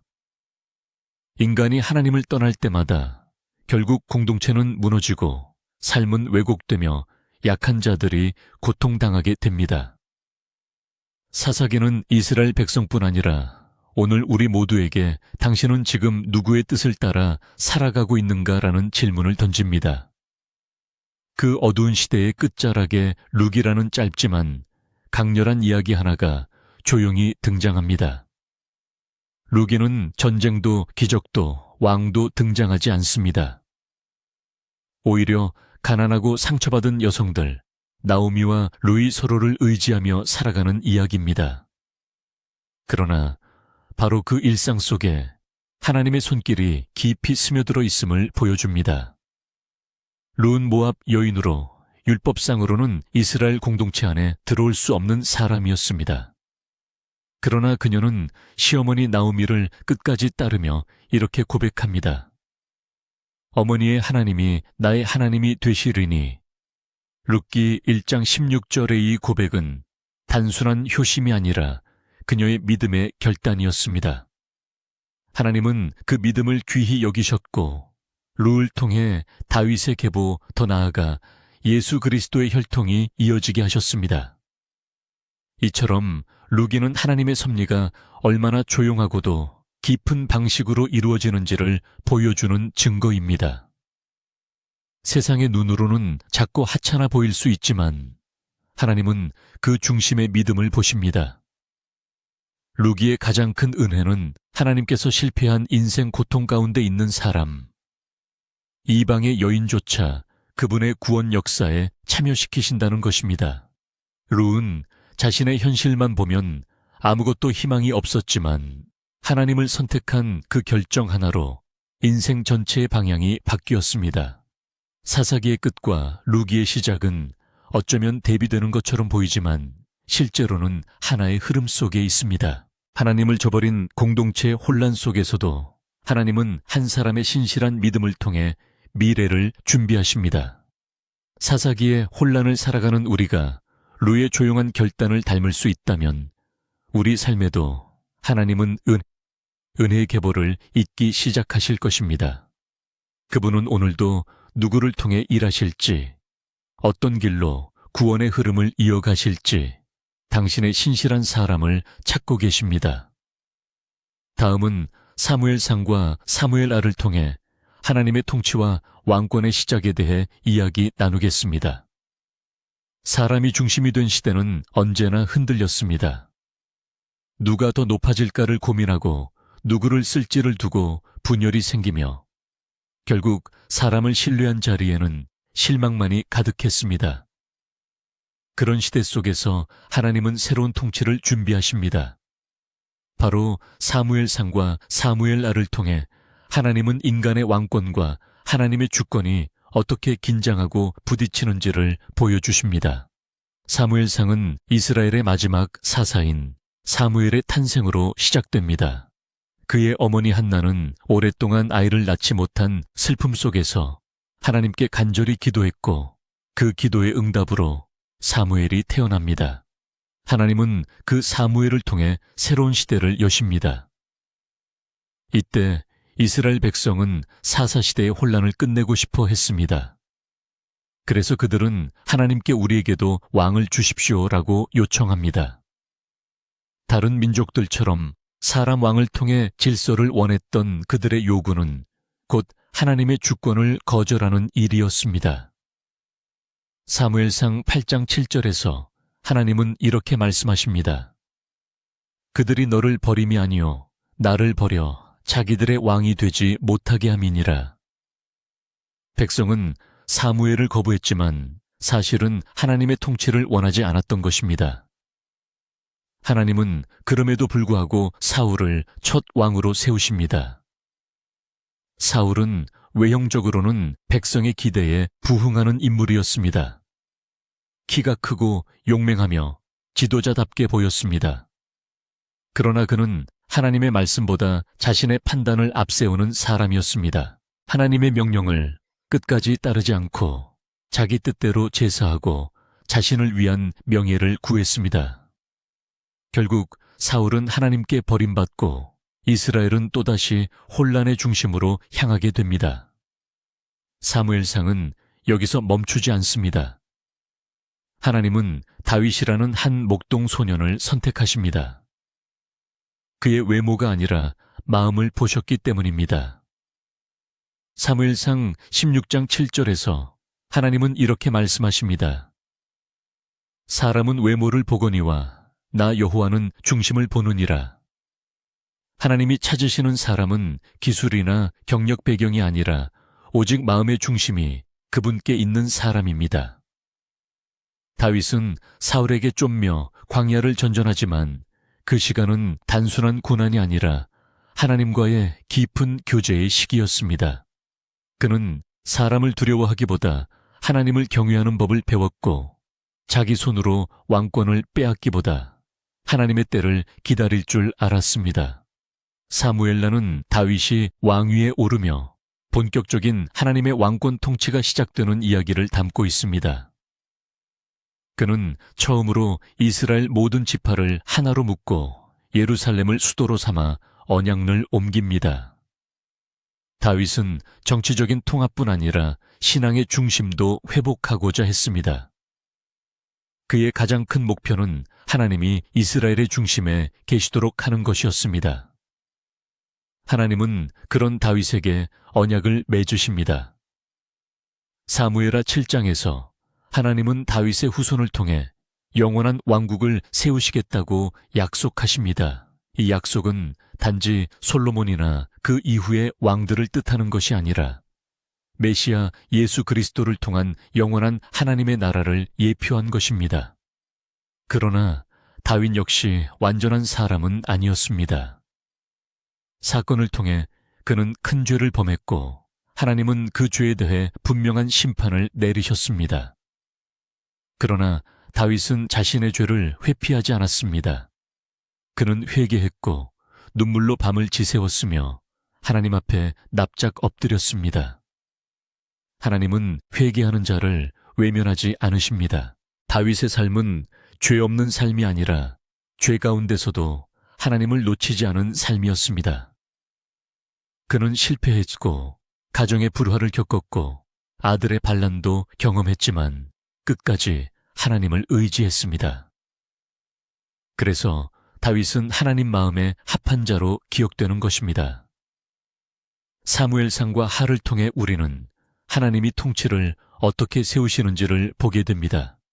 인간이 원하는 방식은 결국 실패로 끝나지만 하나님이 세우시는 통치는 사람의 눈에는 더 보일지라도 견고하며 사람의 뜻이 아닌 하나님의 성품으로 이루어진다는 것을 알게 됩니다.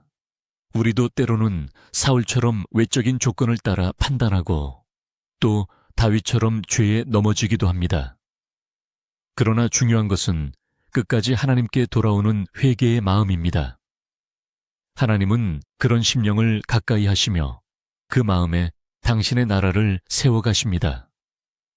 다음은 열왕기상과 열왕기하를 통해 하나님의 언약을 무너뜨리는 인간의 교만과 그럼에도 불구하고 이어지는 은혜의 역사에 대해 이야기 나누겠습니다.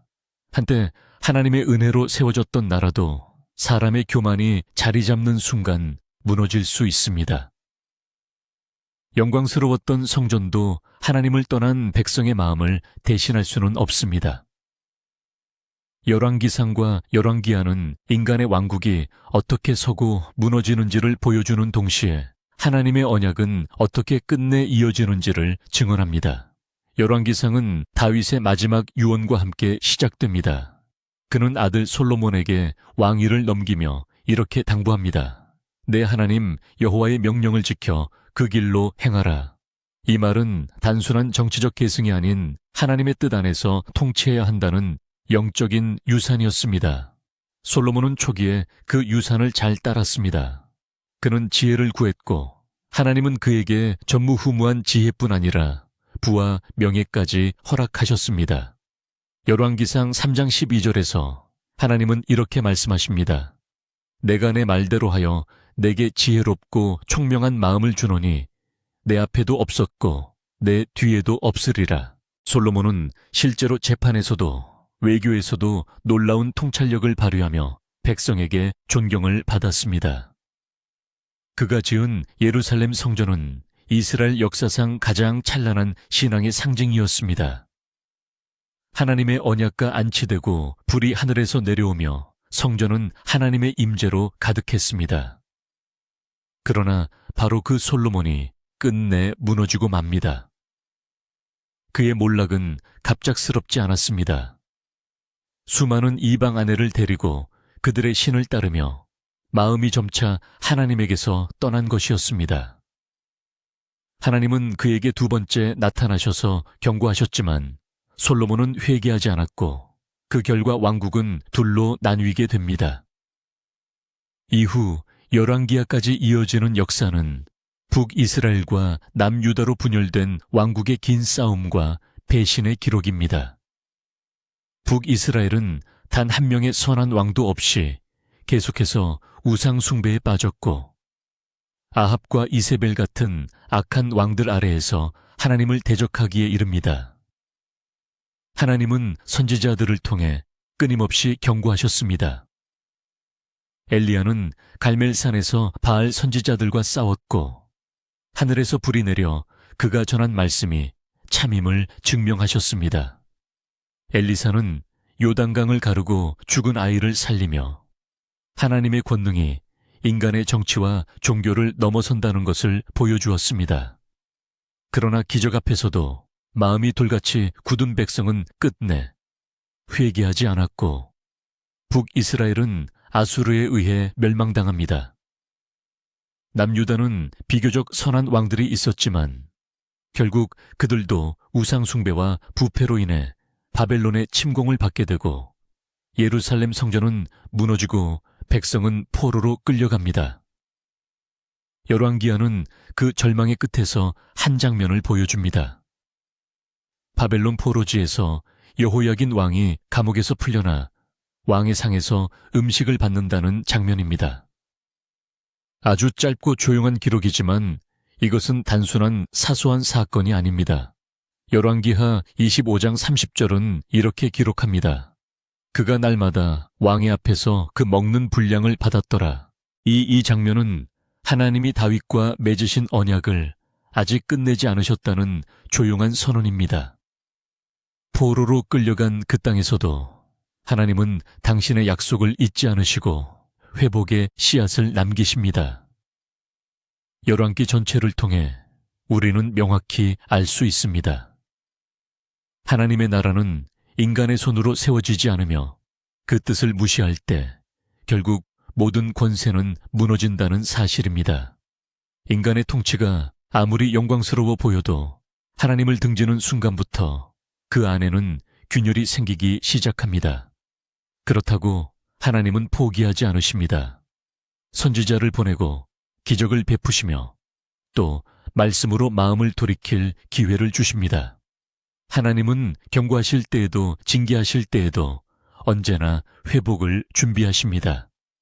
포로 가운데서도 절망 가운데서도 하나님의 언약은 살아있으며 그 언약은 결국 예수 그리스도 안에서 성취될 약속입니다. 지금 우리의 삶에도 솔로몬의 지혜가 필요하고 엘리야의 담대함이 필요하며 남유다 백성처럼 끝없는 우상 앞에서 돌아서야 할 결단이 필요합니다. 하나님은 여전히 말씀하시며 여전히 우리 안에서 회복을 준비하십니다. 다음은 역대상과 역대화를 통해 기억의 신앙, 하나님이 이루신 일들을 어떻게 전하고 지켜야 하는지에 대해 이야기 나누겠습니다. 기억이 사라지면 정체성도 흔들립니다. 하나님과 함께했던 역사를 잊게 되면 우리는 누구인지 왜 믿는지조차 모르게 됩니다. 역대상과 역대하는 그런 망각의 시대를 향해 말씀합니다. 하나님이 이루신 역사를 다시 써내려가며 잊혀진 은혜를 되살려 신앙의 뿌리를 단단히 세워야 한다고 말입니다. 역대기는 포로에서 돌아온 유다 백성을 위해 기록된 말씀입니다. 바벨론 포로기 이후 모든 것이 무너진 그들에게 하나님은 과거를 다시 돌아보게 하십니다. 그러나 이 기록은 단순히 과거의 반복이 아닙니다. 사무엘서와 열왕기서가 인간의 죄와 타락 멸망의 원인을 보여주는 데 집중했다면 역대기는 하나님의 은혜와 회복의 관점에서 같은 역사를 다시 조명합니다. 역대상은 아담으로부터 다윗까지 이어지는 긴 족보로 시작합니다. 이 족보는 단순한 가계도가 아니라 하나님이 어떻게 인류를 인도해 오셨는지를 보여주는 거룩한 기록입니다. 이스라엘의 역사는 어느 민족보다 특별한 것이 아니라 하나님의 주권 속에서 선택되고 인도된 은혜의 역사임을 증명합니다. 그리고 역대상은 다윗의 왕권과 언약 성전 준비에 집중합니다. 이전 성경들이 다윗의 고난과 실수주에 초점을 맞췄다면 역대상은 그의 신앙과 헌신을 중심에 둡니다. 다윗은 성전을 짓는 것이 허락되지 않았지만 모든 재료를 준비하고 설계도를 만들며 후계자 솔로몬에게 신앙의 유산을 물려줍니다. 역대상 28장 20절에서 다윗은 이렇게 말합니다. 강하고 담대히 하라. 두려워하지 말며 놀라지 말고 여호와 하나님이 너와 함께 계시사 내게서 떠나지 아니하시고 너를 버리지 아니하시리라. 포로에서 돌아온 백성에게 이 말씀은 단순한 과거의 인용이 아니라 지금 다시 성전을 세우려는 그들에게 향한 격려와 확신이었습니다. 역대하는 솔로몬의 즉위와 성전 건축, 그리고 그 이후 남유다의 왕들을 따라가는 구조로 되어 있습니다. 역대하의 초점은 하나님과 언약을 맺은 백성이 어떻게 그 말씀을 기억하고 지켜야 하는지에 있습니다. 북이스라엘의 역사는 거의 다루지 않으며 남유다의 역사를 통해 회개와 개혁 회복의 메시지를 강조합니다. 특히 히스기야와 요시야 왕의 개혁은 역대하의 중심을 이룹니다. 히스기야는 성전을 정결하게 하고 유월절을 회복하며 예배를 다시 세웠습니다. 요시야는 율법책을 발견하고 온 백성과 더불어 언약을 새롭게 하며 우상을 철저히 제거했습니다. 이 두 사람은 말씀을 잊었던 시대 속에서 기억을 회복시켜 신앙을 다시 세운 대표적인 인물입니다. 역대하는 실패를 반복하지 않기 위해 기억의 신앙을 강조합니다. 하나님이 어떻게 은혜를 베푸셨는지, 어떤 경고를 주셨는지, 어떤 언약을 이루셨는지를 되새기지 않으면 결국 같은 길을 걸을 수밖에 없다는 것입니다. 역대하 7장 14절의 말씀은 그 핵심을 이렇게 전합니다. 내 이름으로 일컫는 내 백성이 그들의 악한 길에서 떠나 스스로 낮추고 기도하여 내 얼굴을 찾으면 내가 하늘에서 듣고 그들의 죄를 사하고 그들의 땅을 고칠지라. 이 약속은 포로에서 돌아온 백성에게만이 아니라 지금을 사는 우리에게도 그대로 유효합니다. 하나님은 지금도 그 얼굴을 찾는 자를 회복시키십니다. 신앙은 과거를 기억해서 시작됩니다. 단지 개인의 추억이 아니라 하나님께서 어떻게 일하셨는지를 기억하는 일입니다. 그 기억이 있을 때 우리는 다시 일어설 수 있고 흔들리는 세상 속에서도 하나님이 어떤 분이신지를 붙들 수 있습니다. 오늘 우리는 얼마나 자주 하나님의 은혜를 잊고 살고 있을까요? 기도 응답을 받고서도 며칠 지나면 내 실력인 것처럼 착각하지는 않았나요? 눈물로 회개하던 그 밤의 다짐을 세월이 지나며 잊어버린 건 아닐까요? 역대기의 말씀은 지금 이 순간 신앙의 뿌리를 되찾으라는 강한 외침입니다. 다음은 에스라, 느헤미야, 에스더를 통해 무너진 신앙과 공동체가 어떻게 다시 세워지는지에 대해 이야기 나누겠습니다. 인생이 완전히 무너졌다고 느껴질 때가 있습니다. 신앙도 흔들리고 공동체는 흩어지고 아무것도 회복될 것 같지 않은 그때, 성경은 그렇게 깨어진 순간에도 하나님은 일하고 계신다고 말씀하십니다. 에스라, 느헤미야, 에스더는 포로기 이후 무너진 삶을 다시 세우는 과정을 보여줍니다. 회복은 한순간에 이루어지지 않지만 믿음으로 쌓아올린 작은 순종들이 결국 하나님의 성을 다시 씁니다. 에스라는 바벨론 포로에서 돌아온 유다 백성 중 첫 번째 귀환의 지도자로 등장합니다. 성전이 파괴되고 예배가 끊어졌던 그들의 현실은 처참했습니다. 그러나 하나님은 페르시아 왕 고레스의 마음을 움직여 그들에게 귀환의 길을 여셨고 성전을 다시 세우도록 허락하셨습니다. 에스라 1장 1절은 이렇게 시작합니다. 바사 왕 고레스 원년에 여호와께서 예레미야의 입을 통하여 하신 말씀을 이루시려고 고레스의 마음을 감동시키시마의 말씀은 명확합니다. 회복의 시작은 인간의 뜻이 아니라 하나님의 말씀이 성취되는 데서 비롯됩니다. 하나님의 시간은 멈춘 것처럼 보였지만 실제로는 말씀대로 정확하게 이루어지고 있었던 것입니다. 에스라서의 중심은 성전 재건입니다. 그러나 단지 건물만 짓는 것이 아닙니다. 진짜 회복은 무너졌던 예배 잊혀졌던 율법 흐려졌던 정체성을 다시 세우는 것입니다. 백성은 귀환하자마자 먼저 제단을 쌓고 번제를 드렸습니다. 그들에게 가장 시급한 것은 안전이나 집이 아닌 하나님께 다시 나아가는 일이었습니다. 그러나 성전 재건은 쉽게 이루어지지 않았습니다. 외부의 방해와 내부의 낙심이 이어졌고 공사는 중단되기도 했습니다. 하지만 하나님은 학개와 스가랴 선지자를 보내 말씀을 주셨고 결국 백성은 다시 일어나 성전을 완공하게 됩니다. 이는 단지 성전 완공의 기록이 아니라 공동체가 어떻게 말씀으로 다시 세워지는지를 보여주는 상징입니다. 에스라는 두 번째 귀환 때 직접 예루살렘으로 돌아옵니다. 그는 율법학자로서 백성에게 하나님의 말씀을 가르치고 회복시키는데 전념합니다. 에스라 7장 10절은 이렇게 말합니다. 에스라가 여호와의 율법을 연구하여 준행하며 율례와 규례를 이스라엘에게 가르치기로 결심하였더라. 회복은 말씀을 읽고 삶에서 행하고 서로 가르치는 일상의 순종에서 시작됩니다. 그 다음 느헤미야는 무너진 성벽을 다시 세우기 위해 등장합니다.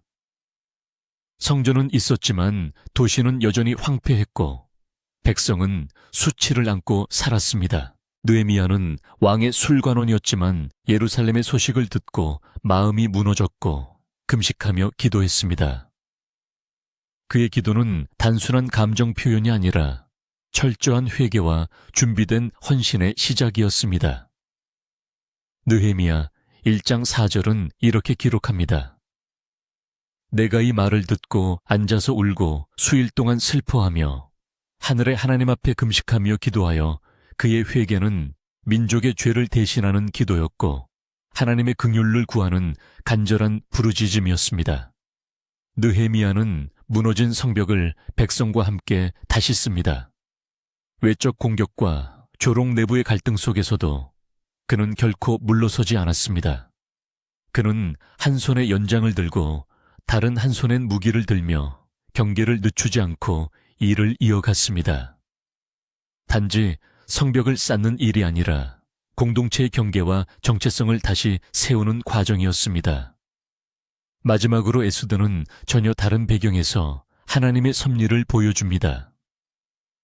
에스더는 바벨론이 아닌 페르시아 왕궁에서 왕후가 된 유대 여인이었고, 하만이라는 인물이 유다 민족 전체를 학살하려는 음모를 꾸미게 됩니다. 이때 모르드게는 에스더에게 이렇게 말합니다. 네가 왕후의 자리를 얻은 것이 때를 위함이 아닌지 누가 아느냐? 에스더 4장 14절의 이 말씀은 하나님이 모든 상황 속에서 사람을 준비하신다는 진리를 깨닫게 합니다. 에스더는 두려웠지만 죽으면 죽으리라는 각오로 왕 앞에 나아갔고 결국 유다 민족을 구원하는 하나님의 도구가 됩니다. 하나님의 이름이 단 한 번도 등장하지 않느니 책은 아이러니하게도 하나님의 섭리가 얼마나 조용하고도 철저하게 작동하는지를 보여주는 가장 강력한 증언입니다. 에스라, 느헤미야, 에스더 이 세 거은 서로 다른 상황과 배경에서 공통된 메시지를 전합니다. 회복은 하나님의 말씀이 이루어지는 순간에 시작되며 그 과정에는 눈물과 기도가 동반되고 하나님은 준비된 사람을 통해 반드시 일하신다는 것입니다. 지금 우리 삶에도 무너진 성벽이 있을 수 있습니다. 신앙이 흔들리고 기도가 끊기고 마음이 지쳐버린 그 자리에서도 하나님은 다시 세우기를 원하십니다. 회복은 멀리 있지 않습니다. 말씀을 다시 열고 회개의 자리로 돌아가고 하나님의 때를 기다릴 때 이미 시작된 것입니다. 다음은 욥기 시편, 잠언, 전도서, 아가서를 통해 고난과 지혜 사랑과 기쁨의 다양한 감정 속에서 하나님을 어떻게 만나야 하는지에 대해 이야기 나누겠습니다. 인생은 예측할 수 없는 계절처럼 고난과 기쁨 질문과 침묵이 교차합니다. 우리의 마음이 깊어지고 신앙이 단단해지는 시기는 언제나 평탄할 때가 아니라 흔들릴 때입니다. 욥기 시편, 잠언, 전도서, 아가서는 바로 그런 삶의 복잡한 감정과 상황 속에서 하나님을 어떻게 바라보고 마주해야 하는지를 보여줍니다. 먼저 욥기는 인간의 고난이라는 주제를 가장 깊이 있게 다루는 성경입니다. 욥은 의인이었고 하나님을 경외하며 악에서 떠난 사람이었습니다. 그러나 어느 날 모든 것을 잃게 됩니다. 자녀와 재산 건강까지 모두 무너지는 그 참담한 상황 속에서도 욥은 이렇게 고백합니다. 내가 모태에서 알몸으로 나왔즉 또한 알몸이 그리로 돌아가올지라. 주신 이도 여호와시요 거두신 이도 여호와시오니 여호와의 이름이 찬송을 받으실지니이다. 욥기 1장 21절의 이 고백은 고난 속에서도 하나님을 신뢰하는 믿음의 정점을 보여줍니다. 그러나 욥은 단순히 인내만으로 이 책을 채우지 않습니다. 그는 질문합니다. 항의합니다. 억울하다고 부르짖습니다. 친구들과의 대화를 통해 인간의 얕은 신학이 얼마나 고통스러운 이에게 날카로운 칼이 될 수 있는지도 드러납니다. 하나님은 결국 욥에게 응답하시며 고난의 의미를 단순한 인과 응보로 설명하지 않으십니다. 그 대신 하나님은 창조의 질서를 보여주시며 인간의 이해 너머에 있는 하나님의 계획을 보게 하십니다. 시편은 고난과 찬양 눈물과 기쁨이 어우러진 믿음의 노래입니다. 다양한 시편의 저자들은 삶의 깊은 고통 속에서도 하나님을 찾으며 때로는 침묵 앞에서 좌절하고 때로는 응답 앞에서 춤을 춥니다. 시편 23편은 다윗이 고난 중에도 하나님이 목자가 되어 주심을 고백하며 내가 사망의 음침한 골짜기로 다닐지라도 해를 두려워하지 않을 것은 주께서 나와 함께 하심이라고 외칩니다. 시편은 단지 기도의 언어를 넘어 인간의 감정 전체를 하나님 앞에 올려드리는 정직한 고백입니다. 잠언은 삶의 원리와 하나님의 지혜를 담고 있습니다. 그 지혜는 단순히 정보를 주는 것이 아니라 어떻게 살아야 하나님의 뜻을 이루는 삶이 되는지를 알려줍니다. 잠언 3장 5절은 말합니다. 너는 마음을 다하여 여호와를 신뢰하고 내 명철을 의지하지 말라. 인간의 판단과 계산을 넘어서는 하나님의 길, 그것이 참된 지혜입니다. 잠언의 지혜는 오늘을 사는 우리가 복잡한 선택 앞에서 어떤 기준으로 살아야 하는지를 제시합니다. 전도서는 또 다른 시선으로 삶을 바라봅니다. 솔로몬은 인생의 모든 것을 경험하고 난 후 인생의 허무함을 고백합니다. 전도서 1장 2절. 헛되고 헛되며 헛되고 헛되니 모든 것이 헛되도다. 이 외침은 단순한 비관이 아닙니다. 인간이 하나님 없이 살아가는 모든 삶의 모습이 얼마나 의미를 잃기 쉬운지를 일깨워줍니다. 그러나 전도서는 결론에서 분명히 말합니다. 하나님을 경외하고 그의 명령을 지킬지어다. 이것이 사람의 본분이니라. 인생의 해답은 경험이나 지식이 아니라 하나님을 경외하는 데 있다는 진리를 전합니다. 그리고 아가서는 사랑에 대한 시편이라 할 만큼 인간과 하나님 사이에 깊은 사랑을 노래합니다. 문자적으로는 남녀의 사랑을 묘사하지만 신앙적으로 해석하면 하나님과 그분의 백성 사이 혹은 그리스도와 교회 사이의 사랑을 상징합니다. 아가서 2장 10절은 이렇게 말합니다. 나의 사랑하는 자가 내게 말하여 이르기를 나의 사랑 내 어여쁜 자야 일어나서 함께 가자. 이 말씀은 초대하시는 하나님의 음성이자 우리를 향한 친밀한 부르심입니다. 5권의 책은 전혀 다른 결을 가진 듯 보이지만 하나로 이어지는 흐름을 가집니다. 고난을 이겨내는 신앙 욥기. 그 고통 속에서도 찬양을 올리는 믿음 시편. 세상 속에서 하나님 뜻을 따르는 지혜 잠언 삶의 궁극적 의미를 찾는 묵상 전도서. 그리고 하나님과의 깊은 사랑의 교제. 아가서의 모든 흐름은 하나님이 어떤 분이시며 우리 삶에서 어떻게 함께 하시는지를 다양한 감정과 경험 속에서 입체적으로 보여주는 성경의 중심입니다. 우리의 삶도이 책들처럼 다양한 계절을 지나갑니다. 설명되지 않는 고난, 억울한 순간, 기쁨과 회복, 그리고 사랑과 갈망. 그 모든 감정과 순간 안에서 하나님은 침묵하지 않으십니다. 때로는 응답으로, 때로는 기다림으로, 때로는 단순한 동행으로 우리를 이끌어 가십니다. 다음은 이사야 말라기까지 선지서들을 통해 하나님의 경고와 위로, 그리고 회복의 약속이 어떻게 선포되는지에 대해 이야기 나누겠습니다. 하나님의 뜻을 거역한 민족, 그럼에도 끊임없이 부르시는 하나님의 음성. 이사야 말라기까지 선지서들은 인간의 죄에 대한 하나님의 심판을 외치면서도 동시에 회복과 소망을 약속하신 하나님의 깊은 사랑을 드러냅니다. 이 마지막 구약 성경의 흐름은 단지 과거의 예언이 아니라 오늘 우리에게 주시는 경고이며 위로이며 준비입니다. 첫째, 이사야는 하나님 백성이 죄악 가운데 살아가며 하나님의 뜻을 떠났을 때 하나님이 얼마나 애들을 돌이키기 원하시는지를 보여줍니다. 그러나 이사야는 단지 심판의 메시지로 가득 찬 책이 아닙니다. 이사야 9장 6절은 메시아에 대한 약속으로 이렇게 말합니다. 이는 한 아기가 우리에게 낳고 한 아들을 우리에게 주신 바 되었는데 그 이름은 기묘자라 모사라 전능하신 하나님이라 영하시는 아버지라 평강의 왕이라 할 것임이라. 이사야는 오실 메시아 예수 그리스도를 예언하며 구약의 수많은 심판 예언 속에서도 희망이 결코 사라지지 않았음을 증거합니다. 둘째, 예레미야와 예레미야가는 이스라엘의 멸망 직전과 직후의 상황을 담고 있습니다.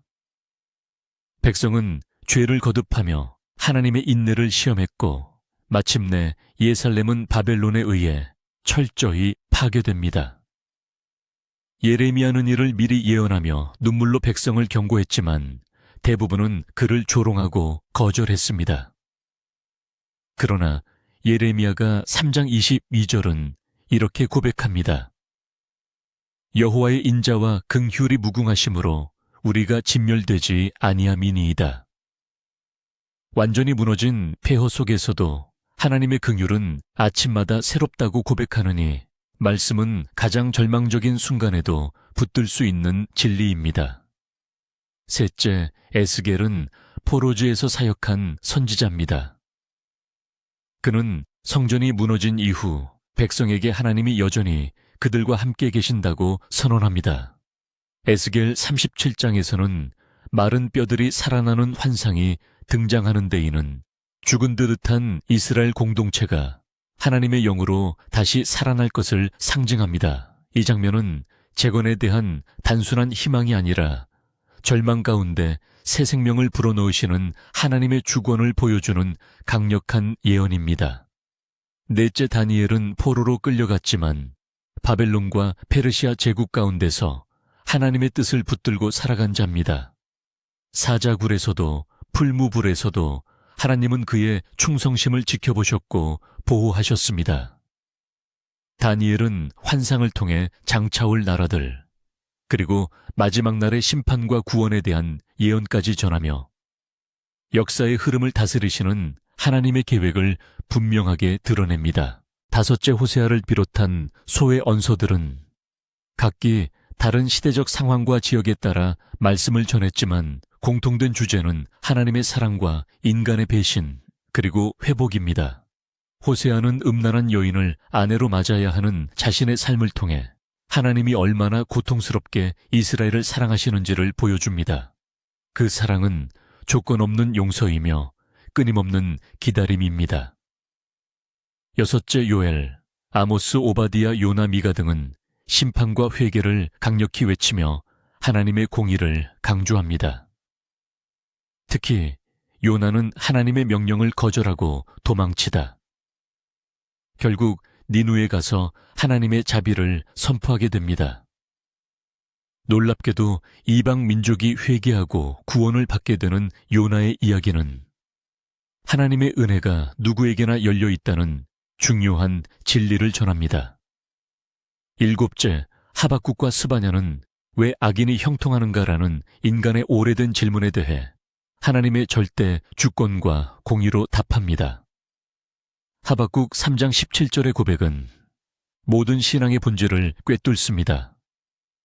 비록 무화과 나무가 무성하지 못하며 외양간의 소가 없을지라도 나는 여호와로 말미암아 즐거워하며 환경이 아니라 하나님 자체로 기뻐하는 믿음의 성숙함을 보여줍니다. 여덟째, 학개와 스가랴는 성전 재건의 시대에 주어진 말씀입니다. 외형적으로는 아무것도 가진 것이 없던 때 하나님은 그들의 중심을 보셨습니다. 스가랴는 환상을 통해 오실 메시아를 예언하고 남은 자들을 통해 하나님이 새로운 나라를 준비하신다는 소망을 전합니다.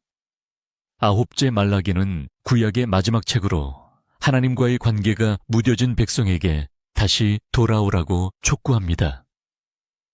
제사를 대충 드리고 11조를 속이며 하나님을 무시했던 그들에게 말라기 3장 7절은 이렇게 말씀합니다.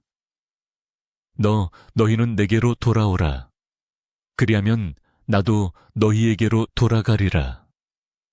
구약 전체의 끝자락에서 하나님은 단호하게 그러나 따뜻하게 말씀하십니다. 돌아오라고 기다리고 있다고 약속은 여전히 유효하다고 말입니다. 이렇게 구약의 마지막 흐름은 무너짐에서 회복으로, 심판에서 사랑으로, 인간의 죄에서 하나님의 언약으로 아가는 여정입니다. 하나님은 진노하시는 분이지만 그 진노는 사랑에서 나온 것입니다. 하나님은 경고하시는 분이지만 그 경고는 포기의 선언이 아니라 회복의 초대입니다. 오늘 함께 나눈 이야기를 바탕으로 마음을 조용히 가다듬고이 시간 함께 기도드립니다. 하나님 아버지, 주의 말씀을 듣는 동안 제 마음이 얼마나 멀어져 있었는지 깨닫게 하시니 감사합니다. 선지자들을 통해 끊임없이 말씀하시고도 외면당하셨던 아버지의 아픔을 이제야 조금은 알 것 같습니다. 주님 제 안에 교만과 무관심, 습관이 되어버린 무기력한 신앙을 불쌍히 여겨주시고 다시 아버지께 돌아가는 은혜를 허락해 주십시오. 주의 인자하심으로 제 마음을 만져주시고 하나님의 음성에 다시 민감해지게 하시며 꺼졌던 회개의 불씨가 다시 타오르게 해 주십시오. 이 시간 무너진 예배와 흐려진 믿음 잊고 지냈던 언약 앞에 다시 서운히 주님 저를 회복시켜 주시고 말씀 안에 굳건히 서는 자 되게 하소서. 예수님의 이름으로 기도드립니다. 아멘. 하나님의 인자하심이 여러분에게 회복으로 임하길 바랍니다. 좋아요를 눌러주시고 아래 댓글란 안에 아멘이라고 남겨주세요.